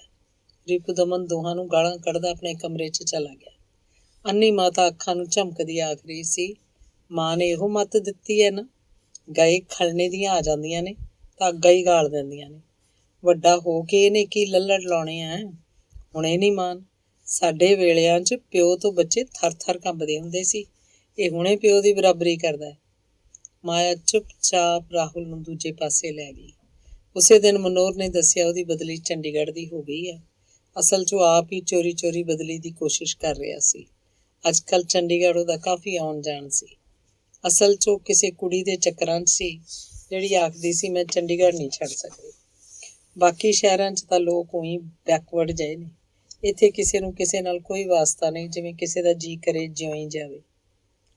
ਮਨੋਹਰ ਨੂੰ ਵੀ ਲੱਗਦਾ ਸੀ ਜੇ ਐਸ਼ ਕਰਨ ਲਈ ਇਉਂ ਹੀ ਕੁੜੀਆਂ ਮਿਲ ਜਾਂਦੀਆਂ ਹੋਣ ਤਾਂ ਫਿਰ ਵਿਆਹ ਦਾ ਫਾਹਾ ਕਿਉਂ ਗਲ ਪਾਉਣਾ ਹੋਇਆ। ਨਾਲੇ ਪਤਾ ਨਹੀਂ ਲੋਕ ਕਿਵੇਂ ਸਾਰੀ ਉਮਰ ਇੱਕੋ ਜਨਾਨੀ ਨਾਲ ਰਹੀ ਜਾਂਦੇ ਨੇ। ਇੱਕ ਦਾਲ ਸਬਜ਼ੀ, ਇੱਕੋ ਮੌਸਮ, ਇੱਕੋ ਸ਼ਹਿਰ, ਇੱਕੋ ਜਨਾਨੀ, ਬਹੁਤ ਬੋਰ ਗੱਲਾਂ ਨੇ। ਮਾਂ ਨੇ 1-2 ਕੁੜੀਆਂ ਦੇਖੀਆਂ ਸੀ, ਉਹਨੂੰ ਜੱਚੀਆਂ ਨਹੀਂ ਸੀ। ਕਦੇ ਉਹਨੇ ਮਾਇਆ ਦੀ ਨੇੜਤਾ ਚਾਹੀ ਸੀ ਤੇ ਆਖਿਆ ਸੀ ਉਹਦੇ ਬੇਟੇ ਦਾ ਨਾਂ ਵੀ ਆਪ ਰੱਖੇਗਾ, ਤੇ ਫਿਰ ਉਹਨੂੰ ਲੱਗਿਆ ਮਾਇਆ ਵਿੱਚ ਏਡੀ ਕਿਹੜੀ ਗੱਲ ਸੀ ਜੋ ਇਉਂ ਸੋਚਣ ਲੱਗ ਪਿਆ ਸੀ। ਨਾਲੇ ਕਿਸੇ ਦੇ ਜਵਾਕ ਦਾ ਮੈਂ ਨਾਂ ਰੱਖ ਕੇ ਕੀ ਲੈਣਾ। ਤੇ ਇਹ ਸੋਚਦਿਆਂ ਉਹਨੇ ਆਖ ਦਿੱਤਾ ਸੀ ਮੇਰੇ ਮਨ 'ਚ ਵੀ ਰਾਹੁਲ ਨਾਂ ਹੀ ਸੀ, ਚੰਗਾ ਹੋਇਆ ਭਾਬੀ ਨਹੀਂ ਰੱਖ ਲਿਆ। ਮਾਇਆ ਨੇ ਜਿਵੇਂ ਸੁੱਖ ਦਾ ਸਾਹ ਲਿਆ। ਮਨੋਹਰ ਕਿਤੇ ਹੋਰ ਰਹੇਗਾ ਤੇ ਵੇਲੇ ਕੁਵੇਲੇ ਦਾ ਹੁਣ ਉਹਨੂੰ ਕੋਈ ਡਰ ਨਹੀਂ ਰਹੇਗਾ। ਕੁਝ ਮਹੀਨਿਆਂ ਮਗਰੋਂ ਇੱਕ ਦਿਨ ਦਿਲ ਦੇ ਦੌਰੇ ਨਾਲ ਮਾਤਾ ਚੱਲ ਵਸੀ। ਉਹਦੇ ਕਿਰਿਆ ਕਰਮ ਮਗਰੋਂ ਘਰ 'ਚ ਜਿਵੇਂ ਸੁੰਨ ਵਰਤ ਗਈ। ਉਹ ਭਾਵੇਂ ਬੇਲੋੜਾ ਹੀ ਬੋਲਦੀ ਰਹਿੰਦੀ ਸੀ, ਖਿੱਚਦੀ ਰਹਿੰਦੀ ਸੀ, ਕਈ ਵਾਰੀ ਤਾਂ ਬੜੀਆਂ ਚੁੱਭਵੀਆਂ ਗੱਲਾਂ ਵੀ ਆਖਦੀ ਰਹਿੰਦੀ ਸੀ। ਫਿਰ ਵੀ ਮਾਤਾ ਦਾ ਮਰਨਾ ਉਹਨੂੰ ਚੰਗਾ ਨਹੀਂ ਲੱਗਿਆ। ਜਦੋਂ ਰਿਪੁਦਮਨ ਬੈਂਕ ਚਲਿਆ ਜਾਂਦਾ ਸੀ, ਰਾਹੁਲ ਸਕੂਲ ਤਾਂ ਘਰ ਵਿੱਚ ਬਿਲਕੁਲ ਇਕੱਲੀ ਰਹਿ ਜਾਂਦੀ ਸੀ। ਕਰਨ ਵਾਲੇ ਕੰਮ ਵੀ ਜਿਵੇਂ ਬਹੁਤੇ ਨਹੀਂ ਸੀ ਹੁੰਦੇ। ਉਹਨੇ ਵੀ ਦੁਪਹਿਰ ਦੀ ਰੋਟੀ ਖਾਣੀ ਛੱਡਤੀ ਸੀ। ਇਕੱਲੀ ਜਾਣ ਲਈ ਕੌਣ ਇੰਨਾ ਢਾਣਸ ਕਰੇ। ਇਹਨਾਂ ਹੀ ਦਿਨਾਂ 'ਚ ਸ਼ੀਲਾ ਇੱਕ ਦਿਨ ਉਹਨਾਂ ਦੇ ਘਰ ਆਈ। ਮਸ਼ੀਨ 'ਤੇ ਕੰਮ ਕਰਨ ਵਾਲੀਆਂ ਕੁੜੀਆਂ ਦੀ ਵਧੀਆ ਤਨਖਾਹਾਂ ਤੇ ਵੱਧਦੇ ਨਖਰਿਆਂ ਦਾ ਗਿਲਾ ਕਰਦੀ ਰਹੀ। ਫਿਰ ਉਹਨੇ ਝੱਕਦੀ ਨੇ ਪੁੱਛਿਆ, ਜੇ ਤੇਰੇ ਕੋਲ ਵੇਲ ਹੈ ਤਾਂ ਕੁਝ ਕੰਮ ਤੈਨੂੰ ਭੇਜ ਦਿਆ ਕਰਾਂ, ਕਰ ਦਿਆ ਕਰੇਂਗੀ। ਮੈਨੂੰ ਪਤਾ ਤੂੰ ਸਿਲਾਈ ਦਾ ਕੋਰਸ ਵੀ ਕੀਤਾ ਹੋਇਆ ਤੇ ਸਾਡੀ ਬੁਟੀਕ 'ਤੇ ਛਪੇ ਹੋਏ ਰੇਟਸ ਨੇ, ਬਸ ਕੰਮ ਸੁਥਰਾ ਚਾਹੀਦਾ। ਟਰਾਈ ਕਰਕੇ ਦੇਖ ਲਾਂਗੀ। ਰਾਹੁਲ ਦੇ ਪਾਪਾ ਨੂੰ ਨਹੀਂ ਪਤਾ ਲੱਗਣਾ ਚਾਹੀਦਾ, ਮਾਇਆ ਬੋਲੀ। ਫੋਨ ਕਰ ਦਿਆ ਕਰੀ, ਸਾਡੀ ਕੁੜੀ ਡਿਜ਼ਾਈਨ ਤੇ ਕੱਪੜੇ ਆ ਕੇ ਦੇ ਜਾਇਆ ਕਰੇਗੀ। ਜਦੋਂ ਤਿਆਰ ਹੋ ਗਈ ਫੋਨ ਕਰ ਦਿੱਤਾ, ਸ਼ੀਲਾ ਬੋਲੀ। ਦੇਖ ਲਵਾਂਗੀ, ਮਾਇਆ ਨੇ ਆਖਿਆ। ਸ਼ੀਲਾ ਨੂੰ ਪਤਾ ਸੀ ਮਾਇਆ ਬੜੀ ਸੁਚੱਜੀ ਔਰਤ ਹੈ। ਉਹਨੇ ਆਪਣੇ ਪਰਸ 'ਚੋਂ 200 ਰੁਪਈਆ ਕੱਢ ਕੇ ਮਾਇਆ ਨੂੰ ਫੜਾ ਕੇ ਆਖਿਆ ਕਿ ਮਾਡਰਨ ਬੁਟੀਕ ਵੱਲੋਂ ਐਡਵਾਂਸ, ਆਪਾਂ ਅੱਜ ਹੀ ਮੁਹੂਰਤ ਕਰ ਲੈਂਦੇ ਹਾਂ। ਮੈਂ ਜਾ ਕੇ ਕੱਪੜੇ ਭਿਜਵਾ ਦਿੰਦੀ ਹਾਂ। ਰਾਹੁਲ ਦੇ ਪਾਪਾ ਨੇ ਤਾਂ ਸ਼ਾਮ ਨੂੰ ਆਉਣਾ ਹੋਏਗਾ। ਹਾਂ, ਐਡਵਾਂਸ ਅਜੇ ਰਹਿਣ ਦਿਓ, ਮਾਇਆ ਨੇ ਪੈਸੇ ਮੋੜਦਿਆਂ ਆਖਿਆ। ਨਹੀਂ, ਇਹ ਤਾਂ ਸ਼ੁਭ ਸ਼ਗਨ ਹੈ, ਆਪਣੇ ਕੰਮ ਦੇ ਮੁਹੂਰਤ ਦਾ, ਆਖ ਕੇ ਸ਼ੀਲਾ ਨੇ ਮੱਲੋ ਮੱਲੀ ਪੈਸੇ ਉਹਦੀ ਕੁਰਸੀ ਦੀ ਗੱਦੀ ਥੱਲੇ ਰੱਖ ਦਿੱਤੇ ਤੇ ਆਪ ਜਾਣ ਲਈ ਉੱਠ ਖੜੀ ਹੋਈ। ਉਹਦੇ ਜਾਣ ਮਗਰੋਂ ਮਾਇਆ ਨੇ 200 ਰੁਪਏ ਚੁੱਕ ਲਏ। 100 ਦੇ 2 ਨਵੇਂ ਨੋਟ ਉਹਨੂੰ ਬੜੇ ਚੰਗੇ ਲੱਗੇ। ਮੈਂ ਰਾਹੁਲ ਲਈ ਕੋਈ ਚੀਜ਼ ਲੈ ਆਵਾਂਗੀ, ਉਹਨੇ ਸੋਚਿਆ ਤੇ ਨਾਲ ਹੀ ਉਹਨੂੰ ਖਿਆਲ ਆਇਆ, ਅੰਨੀ ਸੱਸ ਦੇ ਹੁੰਦਿਆਂ ਸਬਜ਼ੀ ਲੈਣ ਲੱਗਿਆ 2-3 ਰੁਪਏ ਭਾਅ ਵੱਧ ਦੱਸ ਕੇ ਵਿੱਚੋਂ ਰੱਖ ਲੈਣੇ, ਜਾਂ ਰਾਸ਼ਨ ਲਿਆਉਣ ਵੇਲੇ ਵਿੱਚੋਂ 10-20 ਰੁਪਏ ਦੀ ਹੇਰਾ ਫੇਰੀ ਕਰ ਲੈਣੀ, ਜਾਂ ਰੱਦੀ ਅਖਬਾਰ ਵੇਚ ਕੇ ਪੂਰੇ ਪੈਸੇ ਸੱਸ ਨੂੰ ਨਾ ਦੇਣੇ। ਸਭ ਗੱਲਾਂ ਉਹਨੂੰ ਯਾਦ ਆਈਆਂ ਤੇ ਉਹਨੂੰ ਲੱਗਿਆ ਰਾਹੁਲ ਨੂੰ ਆਈਸਕ੍ਰੀਮ ਲੈ ਕੇ ਦੇਣ ਲਈ, ਜਾਂ ਰਾਹੁਲ ਲਈ ਤਸਵੀਰਾਂ ਵਾਲੀ ਕਿਤਾਬ ਖਰੀਦਣ ਲਈ, ਜਾਂ ਰਾਹੁਲ ਲਈ ਜੌਨਸਨ ਬੇਬੀ ਸੋਪ ਲਿਆਉਣ ਲਈ, ਜਿਹੜਾ ਉਹ ਆਖ ਦਿੰਦੀ ਸੀ ਡੋਲੀ ਨੇ ਭੇਜਿਆ, ਕਿੰਨੀਆਂ ਬੇਈਮਾਨੀਆਂ ਕਰਦੀਆਂ ਸੀ। ਹੁਣ ਉਹਨੂੰ ਲੱਗਿਆ ਵਿਚਾਰੀ ਮਾਤਾ ਨੂੰ ਕੀ ਪਤਾ ਸੀ ਕਿ ਉਹ ਕਿੰਨਾ ਕੁਝ ਗਲਤ ਦੱਸਦੀ ਸੀ। ਪਰ ਹੁਣ ਮੈਂ ਕੱਪੜੇ ਸਿਉਂ ਕੇ ਪੈਸੇ ਕਮਾ ਲਿਆ ਕਰਾਂਗੀ ਤੇ ਰਾਹੁਲ ਨੂੰ ਸਭ ਚੀਜ਼ਾਂ ਲੈ ਕੇ ਦਿਆ ਕਰਾਂਗੀ। ਫਿਰ ਉਹਨੂੰ ਖਿਆਲ ਆਇਆ, ਉਹਦੇ ਪਤੀ ਨੂੰ ਜੇ ਪਤਾ ਲੱਗ ਗਿਆ, ਕਿਤੇ ਉਹ ਨਾਰਾਜ਼ ਹੀ ਨਾ ਹੋਵੇ, ਕਿਤੇ ਗਾਲਾਂ ਹੀ ਨਾ ਦੇਣ ਲੱਗ ਜਾਏ, ਕਿਤੇ ਉਹ ਮਾਰੇ ਹੀ ਨਾ। ਤੇ ਉਹ ਡਰ ਗਈ। ਫਿਰ ਉਹਨੇ ਪੱਕਾ ਫੈਸਲਾ ਕਰ ਲਿਆ ਕਿ ਪਤੀ ਦੇ ਆਉਣ ਤੋਂ ਪਹਿਲਾਂ ਉਹ ਮਸ਼ੀਨ ਚੁੱਕ ਕੇ ਸਟੋਰ 'ਚ ਰੱਖ ਦਿਆ ਕਰੇਗੀ ਤੇ ਕੱਪੜੇ ਵੀ ਬੋਰੀ 'ਚ ਪਾ ਕੇ ਰਜਾਈਆਂ ਵਾਲੀ ਪੇਟੀ 'ਚ ਲੁਕਾ ਦਿਆ ਕਰੇਗੀ। ਅੰਗ 11ਵਾਂ। ਇਉਂ ਹੀ ਸਿਲਸਿਲਾ ਚੱਲਦਾ ਰਿਹਾ ਤੇ ਦਿਨ ਲੰਘਦੇ ਗਏ। ਉਹਦੀ ਡਰੈਸਿੰਗ ਬਣਾਉਣ ਦੀ ਮੁਹਾਰਤ ਵੱਧਦੀ ਗਈ। ਸ਼ੀਲਾ ਚੋਖਾ ਕੰਮ ਭੇਜਣ ਲੱਗ ਗਈ ਸੀ। ਉਹਦਾ ਹੱਥ ਵੀ ਅੱਗੇ ਨਾਲੋਂ ਕਾਹਲਾ ਹੋ ਗਿਆ ਸੀ। ਪੈਸੇ ਵੀ ਵਧੀਆ ਬਣਨ ਲੱਗੇ। ਅੱਗੇ ਉਹ ਹਰ ਨਿੱਕੀ ਨਿੱਕੀ ਚੀਜ਼ ਲਈ ਪੈਸੇ ਪਤੀ ਤੋਂ ਮੰਗਦੀ। ਕਈ ਵਾਰੀ ਤਾਂ ਉਹ ਡਰਦੀ ਮੰਗਦੀ ਨਹੀਂ ਸੀ ਹੁੰਦੀ, ਕਿਉਂਕਿ ਪੈਸੇ ਬਚਾ ਕੇ ਸ਼ੇਅਰਾਂ 'ਚ ਪਾਉਣੇ ਉਹਦੇ ਪਤੀ ਨੂੰ ਬਹੁਤ ਚੰਗੇ ਲੱਗਦੇ ਸੀ। ਆਪਣੇ ਲਈ ਤਾਂ ਉਹਨੇ ਕਦੇ ਕੁਝ ਮੰਗਿਆ ਹੀ ਨਹੀਂ ਸੀ। ਹੁਣ ਉਹ ਰਾਹੁਲ ਲਈ ਤਾਂ ਚੀਜ਼ਾਂ ਲੈ ਹੀ ਆਉਂਦੀ ਸੀ। ਘਰ ਦੇ ਨਿੱਕੇ ਮੋਟੇ ਖਰਚ ਵੀ ਆਪ ਕਰਨ ਲੱਗ ਪਈ। ਉਹਦੇ ਪਤੀ ਦੀ ਇਹਨਾਂ ਗੱਲਾਂ 'ਚ ਕੋਈ ਦਿਲਚਸਪੀ ਨਹੀਂ ਸੀ। ਜੇ ਕਦੀ ਉਹ ਕੋਈ ਨਵੀਂ ਚੀਜ਼ ਦੇਖ ਵੀ ਲੈਂਦਾ ਤਾਂ ਸੋਚ ਲੈਂਦਾ ਉਹਦੀ ਮਾਂ ਨੇ ਭੇਜੀ ਹੋਣੀ ਹੈ। ਹੁਣ ਉਹ ਪਤੀ ਤੋਂ ਚੋਰੀਓਂ ਰਾਹੁਲ ਨੂੰ ਮਹਿੰਗੇ ਬੂਟ ਤੇ ਮਹਿੰਗੇ ਕੱਪੜੇ ਵੀ ਲੈ ਦਿੰਦੀ ਤੇ ਪਤੀ ਨੂੰ ਇਹਨਾਂ ਦਾ ਮੁੱਲ ਬਹੁਤ ਘੱਟ ਦੱਸਦੀ ਹੁੰਦੀ ਸੀ। 10ਵੀਂ 'ਚ ਪੜ੍ਹਦੇ ਰਾਹੁਲ ਨੂੰ ਇਸ ਗੱਲ ਦਾ ਪਤਾ ਲੱਗ ਗਿਆ ਸੀ ਕਿ ਮਾਂ ਕੋਲ ਪੈਸੇ ਹੁੰਦੇ ਨੇ ਤੇ ਪਿਓ ਤੋਂ ਚੋਰੀਓਂ ਉਹਨੂੰ ਵੀ ਦੇ ਦਿੰਦੀ ਸੀ। ਉਨੀ ਦਿਨੀ ਰਿਪੁਦਮਨ ਦੀ ਪ੍ਰਮੋਸ਼ਨ ਹੋ ਗਈ। ਉਹ ਬਹੁਤ ਖੁਸ਼ ਸੀ, ਪਰ ਇਹਦੇ ਨਾਲ ਹੀ ਉਹਦੀ ਬਦਲੀ ਚੰਡੀਗੜ੍ਹ ਦੀ ਹੋ ਗਈ। ਜੇ ਮਨੋਹਰ ਉੱਥੇ ਹੁੰਦਾ ਤਾਂ ਸੌਖਾ ਰਹਿਣਾ ਸੀ। ਹਰ ਰੋਜ਼ ਅਪ ਡਾਊਨ ਕਰਕੇ ਉਹ ਥੱਕ ਜਾਂਦਾ ਸੀ ਤੇ ਕਿਸੇ ਦਿਨ ਉਹ ਮਨੋਹਰ ਕੋਲ ਰਹਿ ਸਕਦਾ ਸੀ। ਪਰ ਮਨੋਹਰ ਕਿਸੇ ਏਜੰਟ ਨੂੰ ਆਪਣੀ ਸਾਰੀ ਕਮਾਈ ਦੇ ਕੇ ਅਮਰੀਕਾ ਚਲਾ ਗਿਆ ਸੀ। ਬਸ ਕਦੇ ਕਦਾਈ ਉਹਦਾ ਫੋਨ ਆਉਂਦਾ ਸੀ ਤੇ ਆਖਦਾ ਸੀ, ਹਿੰਦੁਸਤਾਨ 'ਚ ਤਾਂ ਰਹਿ ਕੇ ਅਸੀਂ ਆਪਣੀ ਜ਼ਿੰਦਗੀ ਬਰਬਾਦ ਕਰਦੇ ਹਾਂ। ਇੱਥੇ ਬੰਦਾ ਜਿੰਨੀ ਮਰਜ਼ੀ ਕਮਾਈ ਕਰ ਲਏ ਤੇ ਜਿੰਨੀ ਮਰਜ਼ੀ ਐਸ਼ ਨਾਲ ਜੀ ਲਵੇ। ਕਦੇ ਕਦਾਈ ਉਹ ਕਿਸੇ ਆਉਂਦੇ ਜਾਂਦੇ ਕੋਲ ਰਾਹੁਲ ਲਈ ਚੀਜ਼ਾਂ ਵੀ ਭੇਜ ਦਿੰਦਾ ਸੀ, ਜਿਸ ਕਰਕੇ ਰਾਹੁਲ ਦੀ ਆਪਣੀ ਜਮਾਤ 'ਚ ਬੜੀ ਟੌਰ ਹੋ ਜਾਂਦੀ ਸੀ। ਪਹਿਲੇ ਰਿਪੁਦਮਨ ਚੰਡੀਗੜ੍ਹ ਤੋਂ ਰੋਜ਼ ਘਰ ਆਉਂਦਾ ਰਿਹਾ ਪਰ ਬੱਸ ਦਾ ਸਫ਼ਰ ਉਹਨੂੰ ਬੜਾ ਔਖਾ ਲੱਗਦਾ ਸੀ। ਮਾਇਆ ਤੇ ਰਾਹੁਲ ਨੂੰ ਉਹ ਚੰਡੀਗੜ੍ਹ ਨਹੀਂ ਸੀ ਲਿਜਾ ਸਕਦਾ। ਉੱਥੇ ਮਕਾਨ ਬੜੇ ਮਹਿੰਗੇ ਸਨ। 2 ਕਮਰਿਆਂ ਦੇ ਮਕਾਨ ਹੀ 5-6 ਹਜ਼ਾਰ ਰੁਪਏ ਮਹੀਨੇ ਤੋਂ ਘੱਟ ਨਹੀਂ ਸੀ ਮਿਲਦਾ। 5-6 ਹਜ਼ਾਰ ਤੋਂ ਮਸਾਂ ਮਾਇਆ ਨੂੰ ਮਹੀਨੇ ਦੇ ਖਰਚ ਲਈ ਦਿੰਦਾ ਸੀ। ਉਸ ਵਿੱਚ ਉਹ ਕਦੇ ਕਦਾਈ ਲੋੜ ਪੈਣ ਤੇ 500-700 ਵਾਪਸ ਮੰਗ ਵੀ ਲੈਂਦਾ ਸੀ। ਫਿਰ ਉਹਨੇ 1500 ਰੁਪਏ ਮਹੀਨੇ ਤੇ ਇੱਕ ਛੋਟਾ ਜਿਹਾ ਕਮਰਾ ਕਿਰਾਏ ਤੇ ਲੈ ਲਿਆ। ਜਿਸ ਦਿਨ ਵਾਪਸ ਮੁੜਨ ਦਾ ਮਨ ਨਾ ਹੁੰਦਾ, ਬੈਂਕ 'ਚ ਦੇਰ ਹੋ ਜਾਂਦੀ, ਉਹ ਢਾਬੇ ਤੋਂ ਰੋਟੀ ਮੰਗਵਾ ਕੇ ਕਮਰੇ 'ਚ ਹੀ ਰਾਤ ਰਹਿ ਲੈਂਦਾ। ਪਹਿਲੀ ਮਾਇਆ ਨੂੰ ਬੜਾ ਅਜੀਬ ਲੱਗਦਾ ਕਿ ਘਰ 'ਚ ਉਹ ਤੇ ਰਾਹੁਲ ਇਕੱਲੇ ਸਨ, ਪਰ ਉਹ ਉਸ ਬਾਰੇ ਪਤੀ ਨੂੰ ਕੁਝ ਨਹੀਂ ਸੀ ਆਖ ਸਕਦੀ। ਇੱਕ ਦਿਨ ਜ਼ਰਾ ਕੁ ਆਖਿਆ ਸੀ ਤਾਂ ਬੜਾ ਖਿਝ ਕੇ ਪਿਆ ਸੀ। ਆਖੇ ਵਾਧੂ ਟੰਗ ਨਾ ਅੜਾਇਆ ਕਰ ਮੇਰੀ ਕਿਸੇ ਗੱਲ 'ਚ। ਚੰਡੀਗੜ੍ਹ ਦਾ ਵਾਧੂ ਖਰਚ ਹੋ ਜਾਣ ਕਰਕੇ ਹੁਣ ਉਹਨੇ ਘਰ ਦੇ ਖਰਚ ਲਈ ਪੈਸੇ ਦੇਣੇ ਵੀ ਘਟਾ ਦਿੱਤੇ ਸਨ। ਮਾਇਆ ਕੁਝ ਆਖਦੀ ਤਾਂ ਉਹਨੇ ਖਿਝ ਕੇ ਗਾਲਾਂ ਦੇਣ ਲੱਗ ਜਾਂਦਾ। ਉਹਦੀ ਖਿਝਣ ਤੇ ਗਾਲਾਂ ਤੋਂ ਡਰਦੀ ਮਾਇਆ ਛੇਤੀ ਕੁਝ ਨਾ ਆਖਦੀ। ਫਿਰ ਇੱਕ ਦਿਨ ਛੁੱਟੀ ਵਾਲੇ ਦਿਨ ਵੀ ਜਦੋਂ ਚੰਡੀਗੜ੍ਹ ਰਹਿ ਗਿਆ ਤਾਂ ਮਾਇਆ ਨੂੰ ਅਜੀਬ ਸੰਸ਼ਿਆ ਨੇ ਘੇਰ ਲਿਆ। ਬਿਮਾਰ ਨਾ ਹੋ ਗਏ ਹੋਣ, ਐਕਸੀਡੈਂਟ ਨਾ ਹੋ ਗਿਆ ਹੋਵੇ। ਉਹਨੂੰ ਮੋਬਾਈਲ ਫੋਨ ਤੇ ਫੋਨ ਕਰਨੋਂ ਵੀ ਡਰਦੀ ਸੀ। ਜਦੋਂ ਉਹਨੇ ਬਹੁਤ ਰਾਤ ਗਈ ਚਿੰਤਾਤੁਰ ਹੋ ਕੇ ਰਾਹੁਲ ਨਾਲ ਗੱਲ ਕੀਤੀ ਤਾਂ ਰਾਹੁਲ ਦੇ ਪਾਪਾ ਨੂੰ ਫੋਨ ਕੀਤਾ। ਅੱਗੋਂ ਕੋਈ ਔਰਤ ਬੋਲੀ ਤਾਂ ਰਾਹੁਲ ਨੇ ਪੁੱਛਿਆ, ਆਪ ਕੌਣ ਹੈ? ਜਵਾਬ ਦੇਣ ਦੀ ਥਾਂ ਅੱਗੋਂ ਔਰਤ ਨੇ ਪੁੱਛਿਆ, ਆਪਕੋ ਕੌਣ ਚਾਹੀਏ? ਪਾਪਾ ਸੇ ਬਾਤ ਕਰਨੀ ਹੈ। ਰਾਹੁਲ ਨੇ ਜਦੋਂ ਆਖਿਆ ਤਾਂ ਮੋਬਾਈਲ ਫੋਨ ਬੰਦ ਹੋ ਗਿਆ। ਮੁੜ ਕੇ ਜਿੰਨੀ ਵਾਰ ਵੀ ਰਾਹੁਲ ਨੇ ਫੋਨ ਕੀਤਾ, ਮੋਬਾਈਲ ਫੋਨ ਆਫ ਕੀਤਾ ਹੋਇਆ ਸੀ। ਰਾਹੁਲ ਨੇ ਮਾਇਆ ਨੂੰ ਜਦੋਂ ਦੱਸਿਆ ਤਾਂ ਬਹੁਤ ਪਰੇਸ਼ਾਨ ਹੋ ਗਈ। ਮਨ 'ਚ ਭਾਵੇਂ ਉਹ ਜਿੰਨੀ ਮਰਜ਼ੀ ਪਰੇਸ਼ਾਨ ਸੀ, ਪਰ ਉਹ ਪਤੀ ਤੋਂ ਇਸ ਬਾਰੇ ਪੁੱਛ ਨਹੀਂ ਸੀ ਸਕਦੀ। ਪੁੱਛਣ ਦੀ ਉਸ 'ਚ ਜ਼ਰੂਰਤ ਵੀ ਨਹੀਂ ਸੀ। ਰਾਹੁਲ 10ਵੀਂ 'ਚੋਂ ਬੜੇ ਚੰਗੇ ਨੰਬਰ ਲੈ ਕੇ ਪਾਸ ਹੋ ਗਿਆ। ਹੁਣ ਉਹ +1 'ਚ ਦਾਖਲ ਹੋ ਗਿਆ ਸੀ। ਉਹ ਮਾਂ ਨੂੰ ਨਵੇਂ ਕੱਪੜੇ ਤੇ ਬੂਟ ਲੈ ਕੇ ਦੇਣ ਲਈ ਆਖ ਰਿਹਾ ਸੀ। ਬੂਟਾਂ ਤੇ ਕੱਪੜਿਆਂ ਦੀਆਂ ਅਜਿਹੀਆਂ ਕੰਪਨੀਆਂ ਦੇ ਨਾਂ ਲੈਂਦਾ ਸੀ ਜਿਨ੍ਹਾਂ ਦੇ ਨਾਮ ਮਾਇਆ ਨੇ ਕਦੇ ਸੁਣੇ ਵੀ ਨਹੀਂ ਸੀ। ਉਹਨਾਂ ਕੰਪਨੀਆਂ ਦੇ ਮਾਲ ਦੇ ਮੁੱਲ ਵੀ ਹੱਦਾਂ ਛੂਹਦੇ ਸਨ। ਮਾਇਆ ਨੂੰ ਇਹ ਸਭ ਕੁਝ ਫਜ਼ੂਲ ਖਰਚੀ ਲੱਗਦੀ ਸੀ। ਪਿਓ ਨੇ ਅਜਿਹੀ ਇੱਕ ਵੀ ਚੀਜ਼ ਨਹੀਂ ਸੀ ਲੈ ਕੇ ਦੇਣੀ ਜਿਸ 'ਤੇ ਬਹੁਤੇ ਪੈਸੇ ਲੱਗਦੇ। ਉਹ ਕਿਸੇ ਤਰ੍ਹਾਂ ਵੀ ਆਪਣੇ ਸ਼ੇਅਰਾਂ ਦੀ ਇਨਵੈਸਟਮੈਂਟ 'ਚ ਕਮੀ ਨਹੀਂ ਸੀ ਕਰਨੀ ਚਾਹੁੰਦਾ। ਮਾਇਆ ਨੇ ਭੋਲੇ ਜਿਹੇ 1-2 ਵਾਰੀ ਰਾਹੁਲ ਦੇ ਕੱਪੜਿਆਂ ਤੇ ਬੂਟਾਂ ਲਈ ਪੈਸੇ ਮੰਗੇ, ਪਰ ਰਿਪੁਦਮਨ ਨੇ ਕੋਈ ਕੰਨ ਨਾ ਧਰਿਆ। ਹਾਰ ਕੇ ਮਾਇਆ ਨੇ ਰਾਹੁਲ ਨੂੰ ਆਖਿਆ, ਤੂੰ ਨਾਨਕੀ ਚਲਿਆ ਜਾ, ਨਾਨਾ ਜੀ ਸਭ ਕੁਝ ਲੈ ਦੇਣਗੇ। ਪਰ ਰਾਹੁਲ ਨਹੀਂ ਮੰਨਿਆ। ਉਹ ਆਖਦਾ ਸੀ, ਮੈਂ ਕੋਈ ਮੰਗਤਾ? ਸਭ ਲੋਕ ਆਪਣੇ ਬੱਚਿਆਂ ਨੂੰ ਚੀਜ਼ਾਂ ਲੈ ਕੇ ਦਿੰਦੇ ਨੇ, ਤੁਸੀਂ ਕਿਉਂ ਨਹੀਂ ਲੈ ਕੇ ਦੇ ਸਕਦੇ? ਕੁਝ ਦਿਨ ਮਾਇਆ ਨੇ ਟਾਲ ਮਟੋਲ ਕੀਤੀ। ਉਹਨੂੰ ਕੁਝ ਸਮਝ ਨਹੀਂ ਸੀ ਲੱਗਦੀ। ਫਿਰ ਇੱਕ ਦਿਨ ਰਾਹੁਲ ਸਕੂਲ ਨਾ ਗਿਆ। ਉਹ ਆਖਦਾ ਸੀ, ਮੈਂ ਨਹੀਂ ਪੜ੍ਹਨਾ। ਮਾਇਆ ਨੂੰ ਸਮਝ ਨਹੀਂ ਸੀ ਲੱਗ ਰਹੀ ਕਿ ਉਹ ਕੀ ਕਰੇ। ਅਗਲੇ ਦਿਨ ਵੀ ਉਹ ਸਕੂਲ ਜਾਣ ਲਈ ਤਿਆਰ ਨਾ ਹੋਇਆ। ਦੱਸਾਂ ਤੇਰੇ ਪਾਪਾ ਨੂੰ? ਮਾਇਆ ਨੇ ਆਪਣੇ ਜਾਣੇ ਧਮਕੀ ਦਿੱਤੀ। ਦੱਸ ਦੇ, ਰਾਹੁਲ ਬੋਲਿਆ। ਉਸ ਦਿਨ ਰਿਪੁਦਮਨ ਦੇ ਚੰਡੀਗੜ੍ਹ ਜਾਣ ਮਗਰੋਂ ਮਾਇਆ ਨੇ ਆਪਣੇ ਟਰੰਕ 'ਚੋਂ ਕੱਪੜਿਆਂ ਦੀ ਤਹਿਆਂ 'ਚ ਰੱਖੇ ਨੋਟਾਂ ਨੂੰ ਗਿਣ ਕੇ ਪੂਰੇ 5000 ਰੁਪਏ ਰਾਹੁਲ ਨੂੰ ਦਿੱਤੇ। ਰਾਹੁਲ ਆਪਣੇ ਇੱਕ ਦੋਸਤ ਨਾਲ ਬਾਜ਼ਾਰ ਗਿਆ। 3000 ਦੇ ਬੂਟ ਤੇ 1000 ਦੀਆਂ 2 ਪੈਂਟਾਂ ਲੈ ਆਇਆ। ਉਹ ਆਖਦਾ ਸੀ, ਟੀ-ਸ਼ਰਟਾਂ ਲਈ 1000 ਹੋਰ ਦੇਣਾ ਪਊ। ਮਾਇਆ ਜਿਵੇਂ ਰੋਣ ਹਾਕੀ ਹੋ ਗਈ। ਇੰਨੇ ਪੈਸੇ ਉਹ ਕਿੱਥੋਂ ਲਿਆਇਆ ਕਰੇਗੀ? ਹਾਰ ਕੇ ਰਾਹੁਲ ਦੇ ਕਲੇਸ਼ ਤੋਂ ਡਰਦੀ ਨੇ ਉਹਨੂੰ 1000 ਰੁਪਇਆ ਸ਼ੀਲਾ ਤੋਂ ਮੰਗਵਾ ਕੇ ਦਿੱਤਾ।